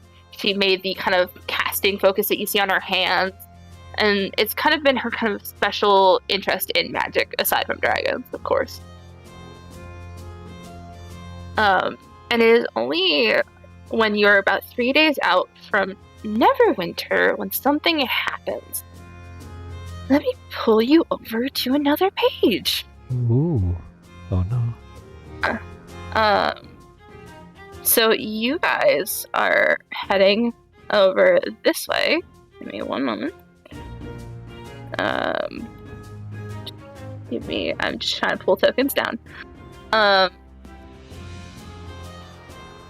You guys can only barely see like the peakings of Neverwinter in the distance when you come across a little band, what seems to be of bandits. Wow. And they kind of the largest one of them, kind of decently armored, kind of stuff. He goes, "There's a toll now." And do we see them? Yeah, no, you guys easily see them. They kind of stick out like a sore thumb in the middle of this kind of a bit of a desolate road. And how far are we, more or less? Like, are we in shouting distance? You are within about 30 feet. You guys are in the back of the cart, but you guys can hear them kind of speaking loudly, and you can easily kind of shout back towards them. Okay, and do we have any idea of what their intentions seem to be? Are they just passing through? Are they... They're trying to extort you of money. Of course. Okay, Yeah. and... They're bandits! Okay, so they made that clear. And have they made any demands, or are their weapons drawn? The four in the back seem to be kind of like fiddling with like some swords. The biggest one goes, "Hey man, there's a toll now. Right. Each one of you needs to pay." And can I roll a check to see if I could kind of figure out if the four in the back, if they're any decent, if they're well geared, what they're carrying, if they're just very green? Roll me just a straight intelligence. Right. You just click on the word intelligence. All right. No, that's a save. Okay. Oh, that. You go sorry. to Yeah, my bad. Yeah. Actual.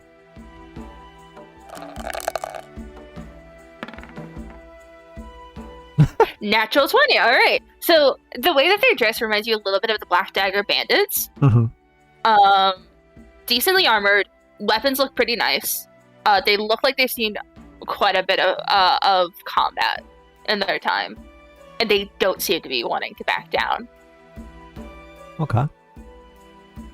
So I look towards Nissa, and I've had my fair share of experience with these bandits in the past, and having known from experience that they don't tend to back down. However, at the same time, at least when it comes to the bandit leader, they know when to value their lives and when to back down from a fight. So and I look towards Nissa and my fellow companions. I'm like, let me handle this, and let's see how they feel about that.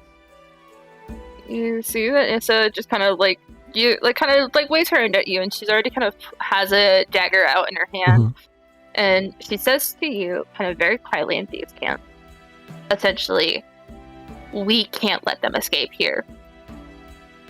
Okay. We need to take care of them." Okay, and I'm curious because I'm more on the passive front at this point. My only concern is that we, leave with the lady and avoid fight that's unnecessary. So I'm kind of curious as to why she feels that way. She makes a motion kind of with her head over towards, like, off in the distance you could see what looks to be a farmhouse, or at least it was a farmhouse, and now it's a broken, burnt shell of a farmhouse. I see. Okay, so they're just been looting around this area, and Yeah. okay, Yeah. And Nissa doesn't stand for that, so she wants to do something Nope. about it. Okay. Mhm. And What is yeah, go on. what is Lady Aiden doing right now? Yeah, I was so She's curious just kind how of- she feels. She's just kind of peeking her head, not fully like in view so they can see her, but she's just kind of like looking and observing. You see her kind of fingers kind of tighten around her. One hand tightens around her spellbook, the other kind of flicks as she's holding her crystal ball in hand, just in case combat does break out. Okay. And then I whispered back to Nissa and Thieves' Cant, and I'm like, are you sure you want to do this? Are you sure you want to engage in combat now? Would you like to try and at least see if we could talk our way out of this? She just kind of shakes her head of just, I'd rather this end in a bit of bloodshed and we come away with a little bit of wounds than continue on to hurt some people. Okay. So with that, he's like, do you have a plan?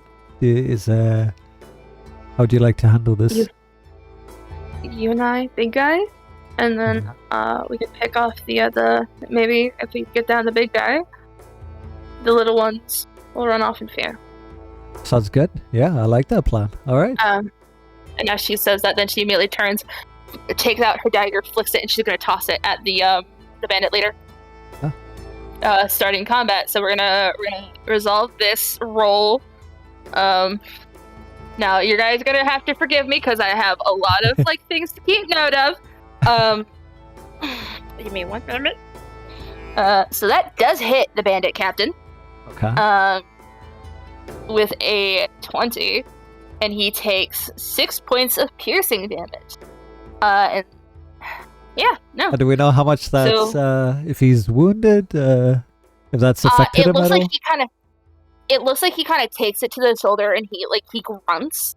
Okay. As it's like fuck. It's like he's essentially reacting as anybody would as they get hit with a dagger. Right. So in this confusion, I take this opportunity and I wish to stealth up so I can get a more closer approach towards the leader. We're actually gonna roll initiative after I do some quick math. Okay. And then I'll allow you to kind of roll stealth and move off the cart, but then you'll have to take your turn on initiative. Of course, yeah. Were you still gonna finish his movement? Gotta give me a moment. I had to do math for the bandit captain's health. Alright, so Nissa doesn't move. She kind of sticks herself right there. She's still standing up now on the cart. Let me pop out the initiative tracker. He flips the dagger, hits him in the shoulder. He grunts in pain, yells, "Get him!" And I need you then to roll your stealth check. All right.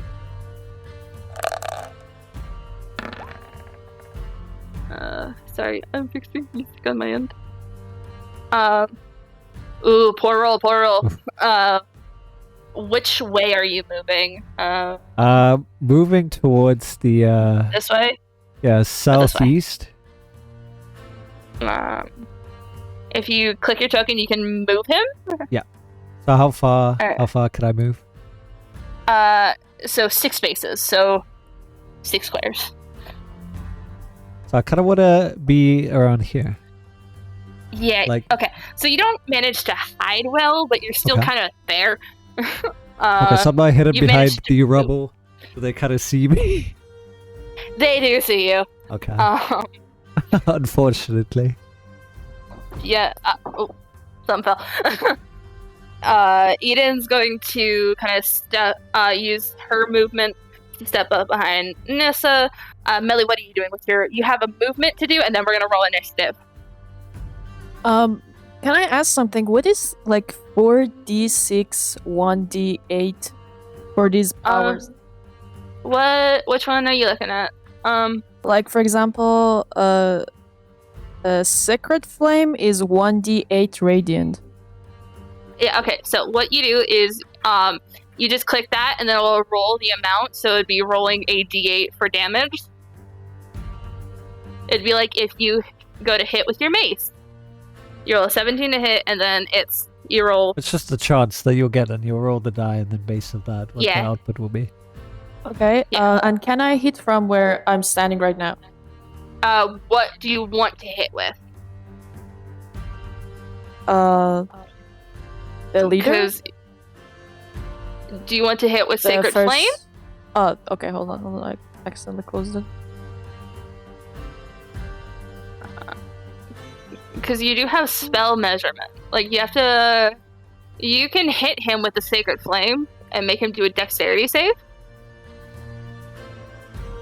If you would like. Okay, give me a moment, please. Okay, yeah, I'm gonna do Sacred Flame. Alright, so click on the attack Sacred Flame in your sheet.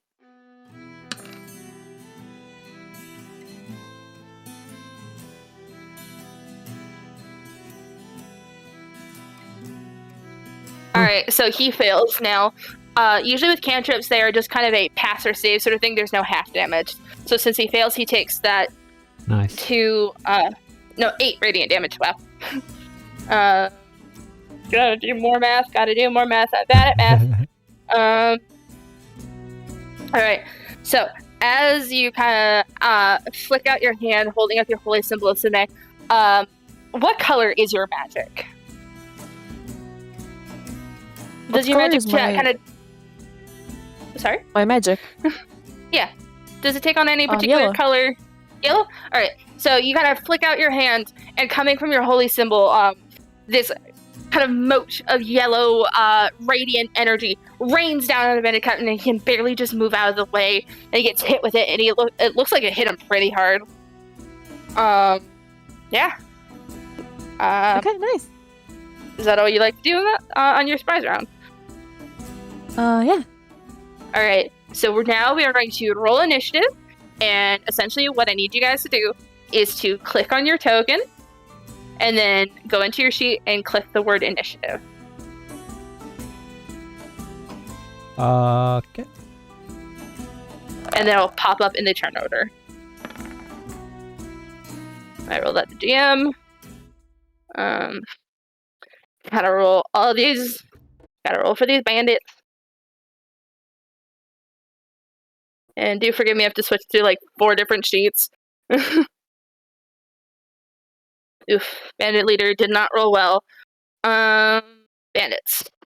We're gonna put all the bandits on kind of like one initiative, just so it's easier for me. Alright, alright, we're gonna order this. Sending. Alright, alright. You guys ready for combat? Yep. Yeah. Alright. So Nissa is up first. She immediately hops off the cart. And she is going to run towards the bandit captain, using 20 feet of her movement to get right in front of him.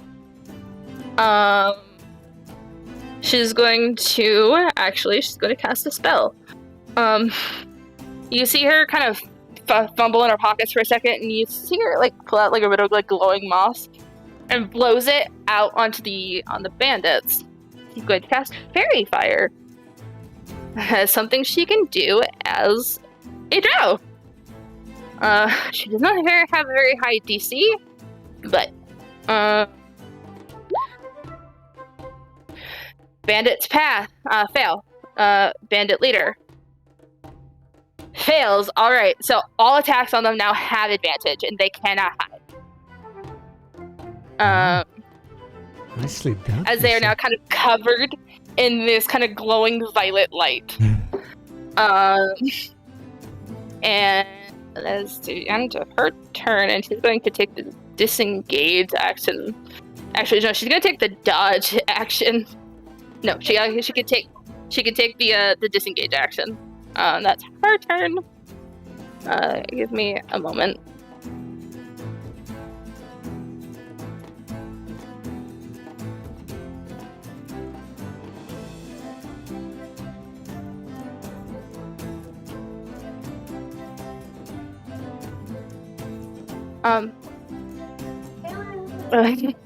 So, it's now... Sorry, guys. Give them what small child needs me.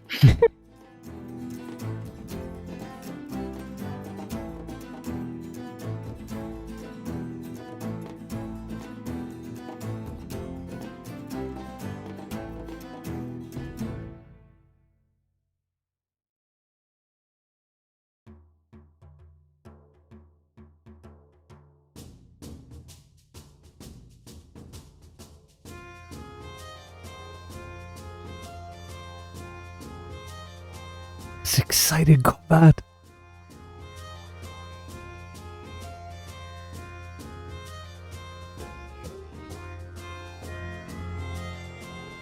It is. This is so fearless. She just runs up ahead. Yeah, she's like right next to them. Like she has a personal vendetta against bandits.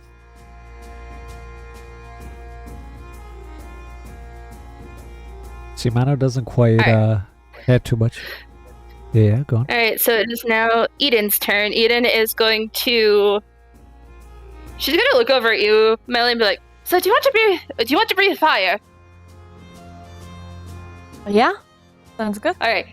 She's going to kind of pat you on the back and hand you a pepper. Do you eat the pepper? No. No? You don't eat the pepper? I look at her, like... A magical component. It allows you to breathe fire. I'm not sure, but I take it anyway. I ate it now. Alright, so you now have the spell Dragon's Breath casted on you. So you can choose to, as an action, exhale a 15-foot cone of fire. Okay. And that's gonna be her turn as she is just like, alright, you can do this. Is now the bandit's turn. Bandit is going to... Hold on, I need to see if this one can make its way over towards you. Come on, though. Oh no. Yeah. And since Mr. dared to attack the captain first, he's gonna get the most hits. So resolving the attack on you first, Mano. We're gonna do one scimitar hit. Does a 12 hit you? Ooh. Okay. So I need a saving. Oh, you need it. No. So it doesn't. Okay. All right. So the bandit kind of takes out his sword, swings at you, but you manage to kind of just pull back and dodge deftly. This is going to take 3 scimitar attacks. 9, 14, and a 20. Only one hits. For 7 slashing damage. Ooh. 1, 2, 3, 4, 5, 6, 7. Alright. So she kind of like... She dodges the first 2 with such grace that she doesn't notice the third coming right for her leg. And it's their turns. Mano, it is now your turn. Alright, so my plan is I would like to deftly sneak up, see if I can lose them via stealth again, and sneak up behind the captain, giving this a combat advantage.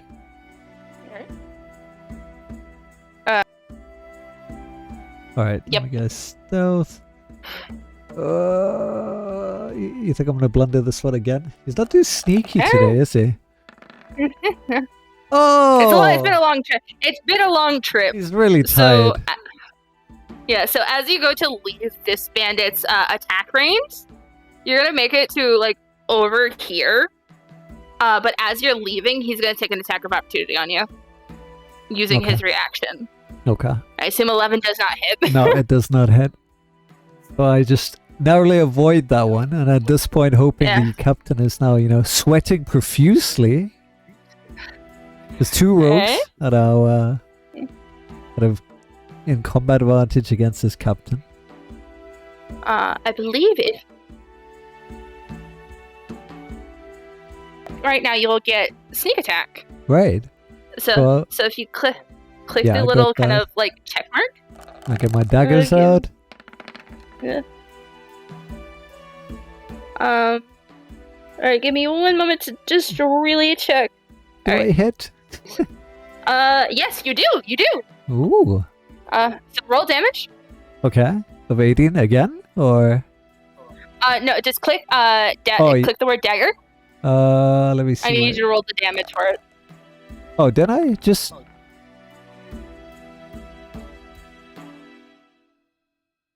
There you go.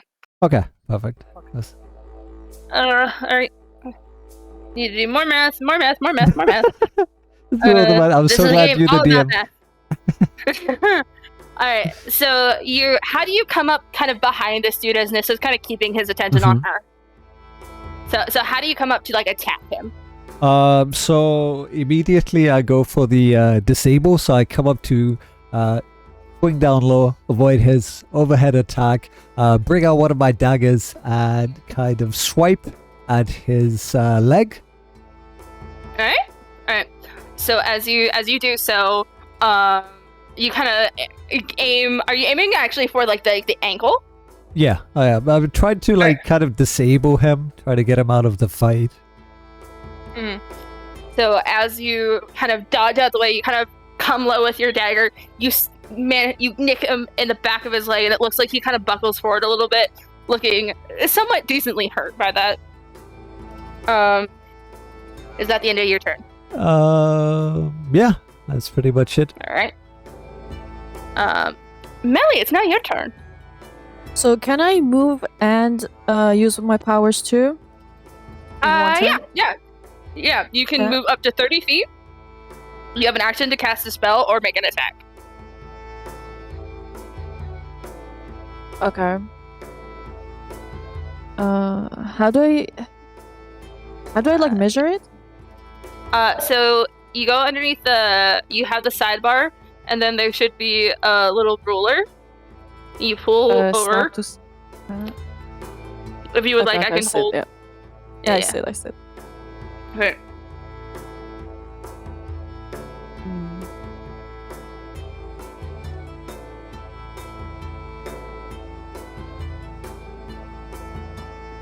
Are you measuring for your dragon's breath?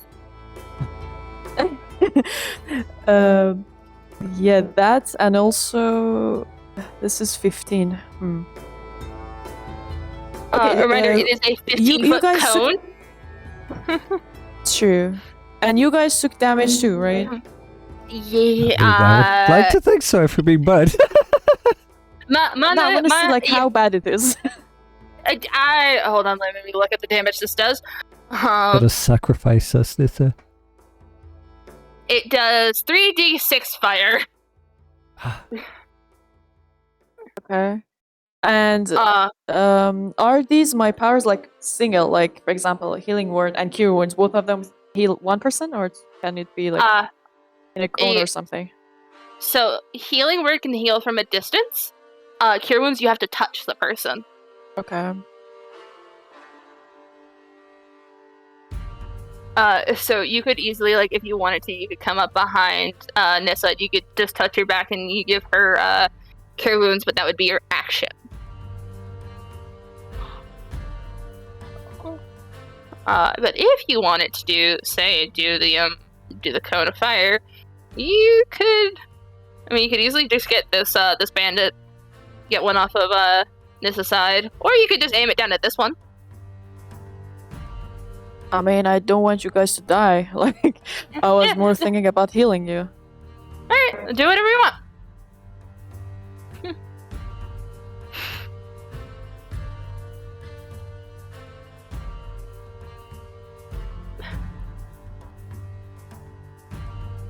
Alright, would you like to move there? Okay, which one of you which one of you has taken more damage? I haven't taken any yet. I've been. Yeah, Oh, you haven't? Nissa took the damage. So, Just, would you just like do to- anything, Melly. Just make your move. Yeah. It will be okay. would you like to move? I would move Alright. to here. Alright, move your token. Yeah. Alright. There you go. No, here. Nice. Alright. Are you doing And healing word yes. then? Yes, I'm doing healing word. Alright, so just click on it, and it should come up with. It should be a secondary window of what level to cast it. You can cast it at 1.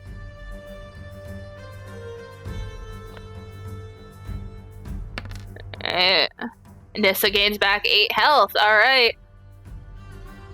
1, 2. So she gets back up to full. You shout out kind of words of encouragement, and it seems to kind of bolster her, and you see what wounds she kind of starts to knit itself back together. Is that the end of your turn? Yep. All right. It's now the bandit leader's turn. He has multi-attack. Oh boy. He has a scimitar out in one hand and a dagger out in the other. And well, both are going for Nissa. Oh, scimitar does not hit. And then a natural 1. Ouch. Oh, that dagger does. Takes 5 piercing. 2, 3. All right. Seems to just shake it off. She's Yes, shaking it hang off. in there. I'm fine. And he's not daring to move because he knows he's going to get an attack of opportunity from both of you. Mm-hmm. So it's now Nissa's turn. Nissa is going to immediately, one hand. she's gonna go after him, but with her rapier, she gets Ooh. a sneak attack. 19 hits. So 5 piercing Wow. and 13 sneak attack. All Oh, right. he's still standing after this. He has a decent amount of hit points. Okay. But you see her very much flick out her sword, and with a quick strike to his chest, he has a deep bleeding wound. And that's the end of her turn, because she's not gonna move. Doesn't have another attack. I don't need that sheet. I need the wizard sheet. And you know what? This should be fun. She's got Mano, there's a shooter dragon gonna land on your shoulder, Ooh. and she's going to drop concentration on the dragon's breath to cast haste on you, Mano. Wow. Okay. Hey, oh, sorry, give me 1 second to flick it back over to public. Haste. So your speed is now doubled. You have a +2 to AC and advantage on dexterity saving throws. You can take an additional attack action. And I'm just shouting out, well, aren't you useful after all? Thank you. And the pseudo dragon gives you like a little pat on the head as it then flies off. As it seems she used the pseudo dragon to cast a spell. That's the end of her turn. She's now going to try to absolutely maintain concentration on that, so you don't get the wave of lethargy. This bandit's gonna come up over onto you, Melly.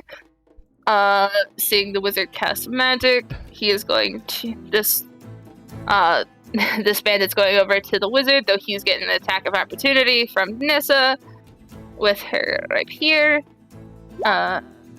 Doesn't hit. And then this one is just gonna kind of circle around with his buddy. So Melly's gonna get 1 hit, Nissa's gonna get hit, and Mana's gonna get a hit. Alright? All right. So this one's going for Melly. 18. Ooh. I believe an 18 does hit your armor class. Yeah? All Yes, it's 18. Oh, Alright. just hits. So 18. you take only 3 slashing damage.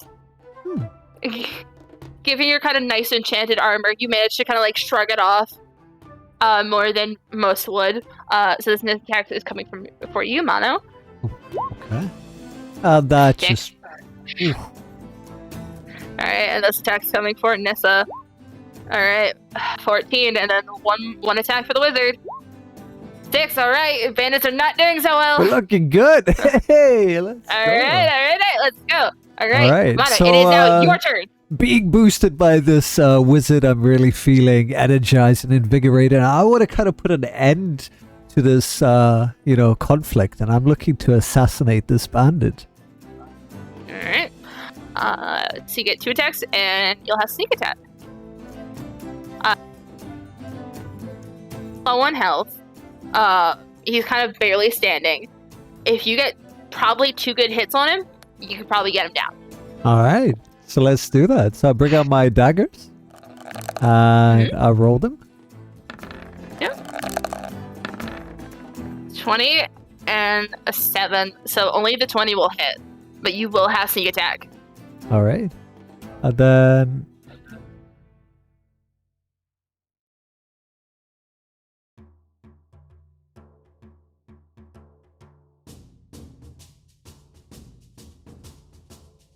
Alright.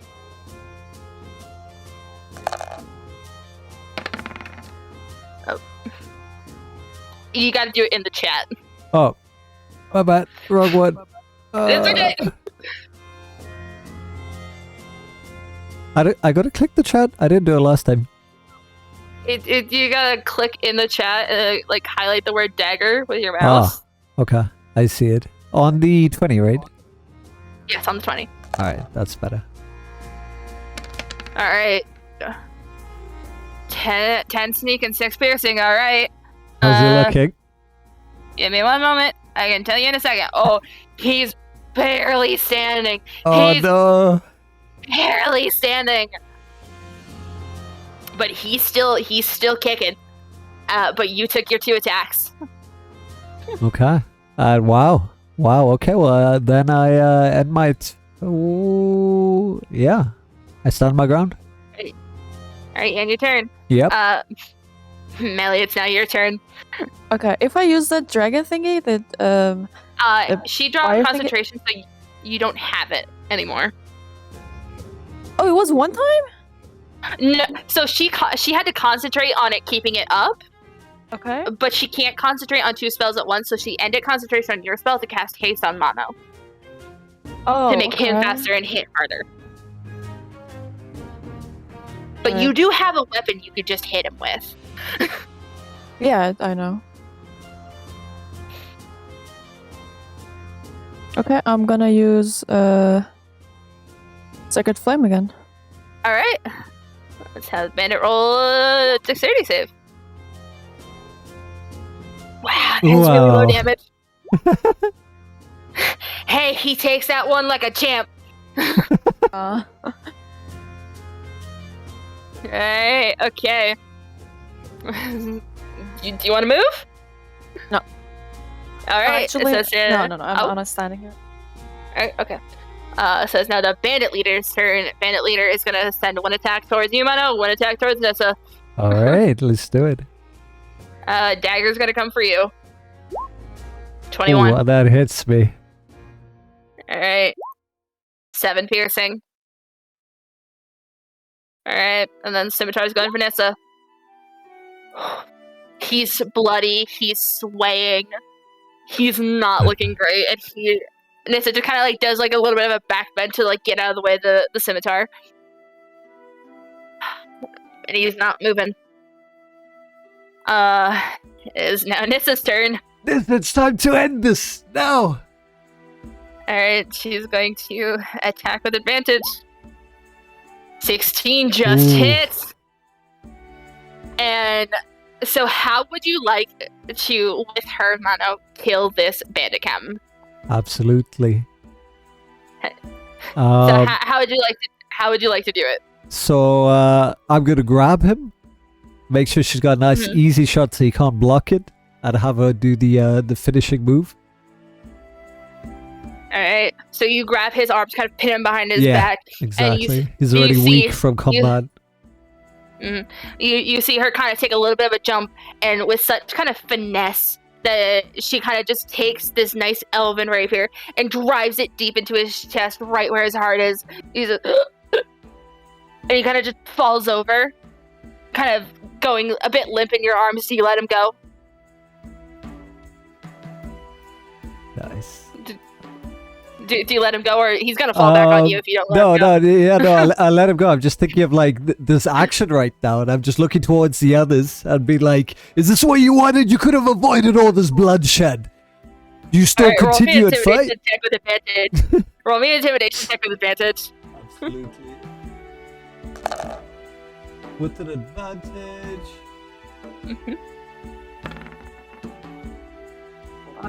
No, I will take the 20. Okay. And we're gonna roll me a d8 Oh, because boy. we're gonna take on that inspiration with this too to make it just hit even harder. Oh. All right, at 24, these bandits kind of look at each other, kind of willing to save their own hides more than stick around and fight you guys, given you just killed their leader. And they immediately, as long as y'all aren't taking attacks on them, they're bolting. Hey, yeah, I'm happy with that. Like, Nice. I'm at this point where, they don't pose a threat anymore. The leader has been taken care of. They're just ungrouped, unorganized. I look towards Nissa. She's bleeding a little bit, just kind of holding her chest. And just kind of... Alright, that was something. Good, That was good. exhilarating. It's Okay. been a while. Really has. Last time I remember doing that, we were facing off against the odious court. I'm gonna go sit. And she goes back to the car and just kind of plunks herself down. You feel a wave of lethargy kind of sweep over you, Mano, as Eden drops concentration on the spell, but it only lasts a moment. I'm slowly making my way back. Feeling the blow of that last one. I go towards Nissa. And, oops, still got my rule on. And I check up on her. Make sure she's doing okay. And tell her I'm really proud of the way she handled herself there. She's come a long way. I go to Nissa, and I can't cast the Cure Wounds right now, right? You can cast Cure Wounds. You can touch her. You're not in combat. Okay, well I can, right? You can. Alright, so you heal up her wounds. You kind of see the magic kind of flow and the flesh kind of steel together. But she still got hit by at least a good few sword blows. And she's still a little sore. But she just leans her head back and goes, "Yeah, it's been a while since I haven't fought anything that wasn't a devil or, a fae. But Mano, It's good to do some good." just towards the mage, and he's like, "Lady, that was rather impressive. I had no idea that you had such capabilities, and I thank you for your aid in that battle there." Of course I'm going to aid in battle. I'm not going to sit around like any other stuffy mage. And yeah, I thought you would have just run off at the first sight of combat. Maybe there is a chance for you at the Mages Guild.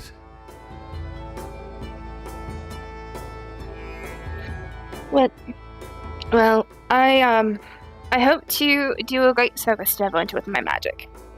Oh, why is that? I hate the dog.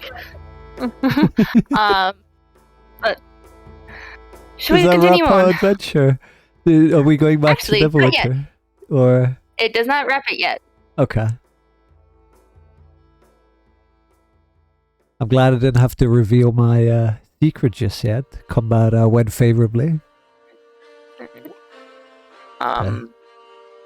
You guys make it back to Neverwinter very easily. You guys kind of your wounds heal over time, and you make it back to the encampment with Lady Eden in tow. She does not try to run off, or at least in the efforts that she does, she at least comes back. Mom's back, and so she did. she did. You might not know. She's a little sneaky. But you make it back into the walls of the city, and you're met with with two figures kind of waiting by the encampment. One being Degult Neverember, a lion of a man who's not saying much, but he's just kind of in his nice finery. Is he like eyeing us or? Yeah, he's kind of like he's eyeing you, but not like in a suspicious way. Mm-hmm. It's more of like I've been waiting for you sort of thing. And standing next to him is a young man who looks kind of like him in a similar sense of, you know, same build and, you know, shape of body, though he has the nice kind of long dark red hair. And I'm gonna send a picture to you guys to show you what he looks like. Okay. You are looking at Renair Neverember. A very handsome human man. And seeing him, you see Eden just kind of immediately freeze up. And she's like, oh, no. And Mano's it kind of looks like like poking into this. Is like, is that the guy? yeah, that's Renair Neverember.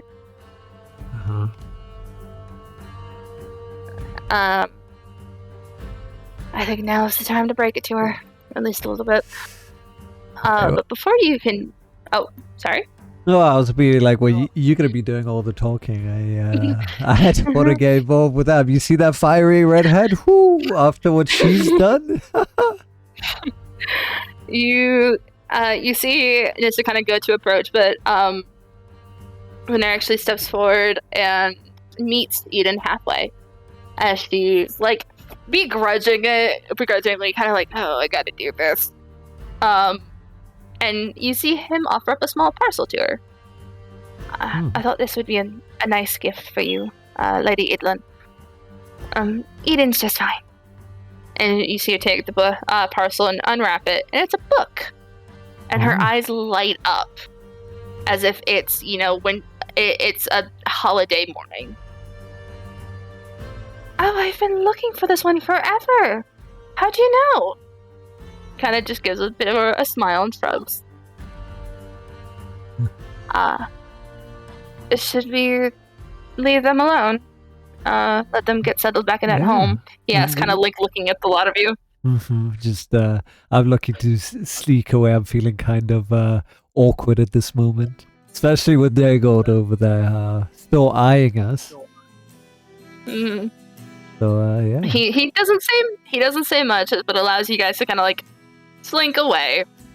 And you leave the two of them kind of chatting about books, and you see her demeanor very much lighten as she's starting to get to know him. I'm like, well, that seems to have gone rather well then, considering the way those two got along. I think they're in for quite a treat. I think so as well, and so are we, given the adventures ahead. Though I think we all deserve a bit of a nap before the next big adventure. And then yet before they even continue to proceed, he's like, and what of the payment? I do believe there was a mention of some gold. She hands you both your own heavy So we sharing it like 350 of the 700 each? 700 each. Wow. And gold weighs a lot. Okay. Gold weighs a lot. Ooh. Okay, so he falls over kind of backwards. He was not expecting that, like kind of shocked. Yeah. And Nissa makes sure you guys get paid. Right. And Mana kind of regrets asking for it though, having to lug that along. But she just kind of gives you guys a smile and a hug before she heads off to go see someone special of her own requirement. And I think that is where we can end our session. Yeah. I think For that was today, and- wonderful. Wow. If you would like to show the picture I sent you I guys did. of Yeah, Rainier, Oh, right there, I you, did. you can share it with the stream. Yeah, I did. I think it was really beautiful. Did you get commissioned? No. No. So Was there's that- art of Rainier Okay. in a book, in one of the Right. adventure books, but he looks kind of ugly. So I used a different art. Right. But Oh, yeah, that looks good. Yeah. I hope I you think guys you're enjoyed amazing as yourself. a DM. Like, wow, like the amount of like effort that you have to put into that, and then coming up with the retorts, and then of course the maths and the calculations. I really appreciate it. That was a fun first experience. What do you think, Melly? But that was so exciting. And yeah, thank you. Yeah, you can see a You bit guys more took to it D&D. really well. Yeah. I mean, as the first time, you can see more of where. I mean, it's similar, but not at all related to Neverwinter. But at least you can see some aspects of the lore, and you're familiar with Always some the same things. world. Yeah, exactly. I like the I try to add combat. in as much. I'm glad you did. Usually combat can take forever, depending on the rolls. Yeah, no, I still had a point where I wanted to use one of my special race powers that they hadn't known of yet. But thankfully, it didn't have to come to that. Else I would have had to out of outed myself. Yeah. If you are curious, the bandit captain had 65 hit points. 65. Wow. Okay. And what was his armor class? It was 15. Okay. It's pretty high though. If we're only like level 3s. Yeah, Nissa was a bit higher level than you guys. She was level 5. That's why she had a bit more health than you guys did. She also had another ability that she did not get to use, was still post in chat, called Uncanny Dodge. Right. Okay. And Eden was a level 6 wizard. And she was holding gonna back have her then. cast. Yes, I was gonna have her cast Fireball, but that would have been dangerous. Yes. And then we would have been somewhat singed, if not sent flying backwards, considering how close we were.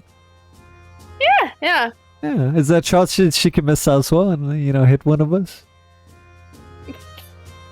I mean, given it's kind of like an indiscriminate sort of spell, it would have hit everybody. Oh, my. Can you imagine? So that's a good thing no one was grouped up there. So thank God for that. I was surprised. I was thinking Millie was going to use the fire attack, and I think she had wanted to. So nice call. on- Yeah, I just didn't know that it's Yeah, use like it or lose it it's type not of thing. it's not yeah, I didn't know it's temporarily. I thought I have it for like one-time use, but like I have it forever. But that's how you know Millie's No, the healer. Heals first. Yeah. Yeah, well, that was so much fun. Thank you so much, Jessica, for hosting this and being our DM. I had a lot of fun. Hopefully, we can Of do course, more you in the guys future. were wonderful. You guys were wonderful as players. Thank you. Thank you. I hope you enjoy with the doggo and the child Mm-hmm. and whatever else that you need to do. And we will catch you around, if not for some more Neverwinter as well. Yeah, of course. Great. I will probably see you guys. I'll talk to you guys tomorrow. Yeah. By the way, you did amazing. I know you were a little nervous in the beginning, but it just flowed, and I had a fun time. I think that's the most important part. I was really captivated by the story. I could imagine it all. So you really laid that out beautifully. Thank you. So, you guys were great role players too. For your first time, great role players. Got Goodness, right yeah. into it. All right, we'll catch you around. Have a wonderful rest of your day. You as well. Bye now. Bye. Bye-bye. And then we have it. Our first D&D Yeah. experience. Very different to Neverwinter, of course. I had a bit of experience with tabletop and turn-based gameplay, so it was still interesting to me. I mean, getting lost in the maths. Wow! And like the rules are pretty fun. But Melly, for you, as someone that's never had any experience at all, what do you think? I was actually surprised. I didn't expect it to be like that, but yeah, I enjoyed it. Right? So everything's based on rules. Everything. Literally every chance, everything that you do is all role based. That's what makes it fun. At the roll of a die, You either succeed or fail. So it makes it very RNG based. It is. So yeah, which makes it quite different. But I guess the higher your stats and the higher your level, the less it affects you. I think it also depends on what enemies we're gonna face. True. That was fun, right? Imagine that dragon came down. I wonder if we could have gotten that, like, shouted out. Would Nissa have, like, had us fight a dragon, like, completely throw a spatter in the works?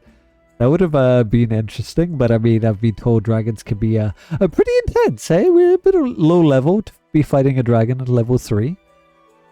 And yes, we did enjoy Eden. She's a very interesting character.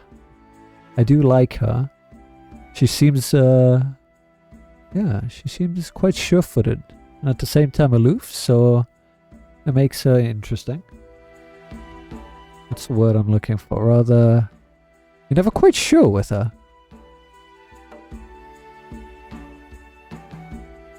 Do this again soon. Such a calm D&D lobby is quite hard to find. Oh man, it is nice as we're learning through it as well. I took some hits, so it's quite easy to see how you can easily die even at level 3. Had I not have had that extra little boost to the armor class. Thank you, I don't think I didn't notice that. Both me and Melee. That was quite a big encounter there.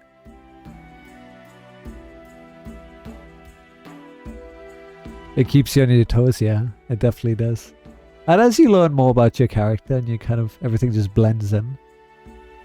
It makes more and more sense, especially being aware using your surroundings and using different kind of tactics as well, outside of what is just common there. We could have used a strength roll, imagine. Trying to push over a log. Like, send it tumbling down the hill to hit them. There's a lot of cool things that you can do. Yeah, sure, go for it, Ish.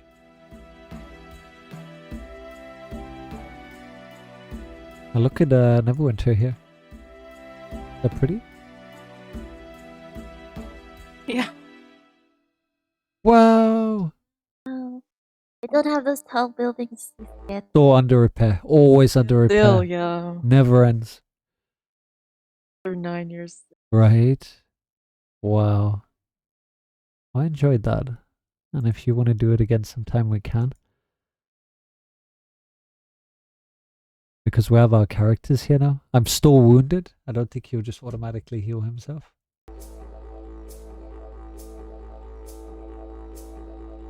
Everyone wants to attack the dragon?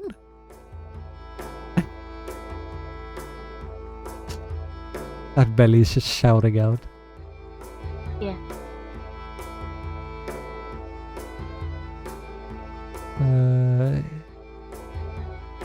Yeah, I'll send you something on Discord, Ish.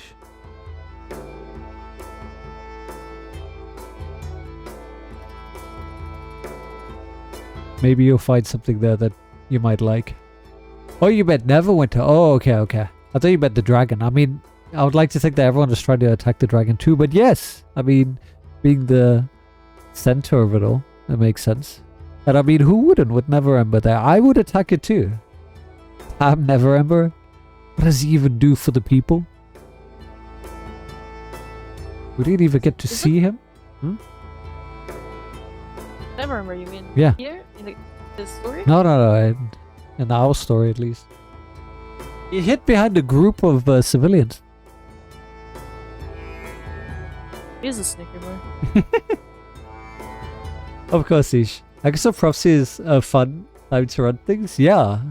And it coincides well, especially with the knowledge that we have of Neverwinter, the game itself. So that was really nice that you didn't put us into something unfamiliar. And I mean, being able to hear about that whole story of what's happening with Valindra, you can kind of just do a whole run past that, can't you? Meet all the friendly dragons. Metallic dragons. Yeah, I didn't know those were friendly. Right? I think we have just seen one friendly dragon, the one that was with elements. And then get one hit by Valindra at level 3. Let's go. Now you die. And we actually die. Yeah. Oh well. Okay. So we're gonna head off. Thank you so much again, Nissa. Really appreciate you. You guys should definitely check her out. She not sure if she ever streams her D&D, but she definitely should, because it's really interesting. And Isha as well. Hope you enjoy. That was awesome. It was, really, it was. I had a fun experience. It was a very fun, pleasant first time. I'm looking forward to more. But yeah, until then, we're going to head on out. Thank you so much for joining us. And yeah, we'll see you when we're back. Until then, much love and bye for now. Bye.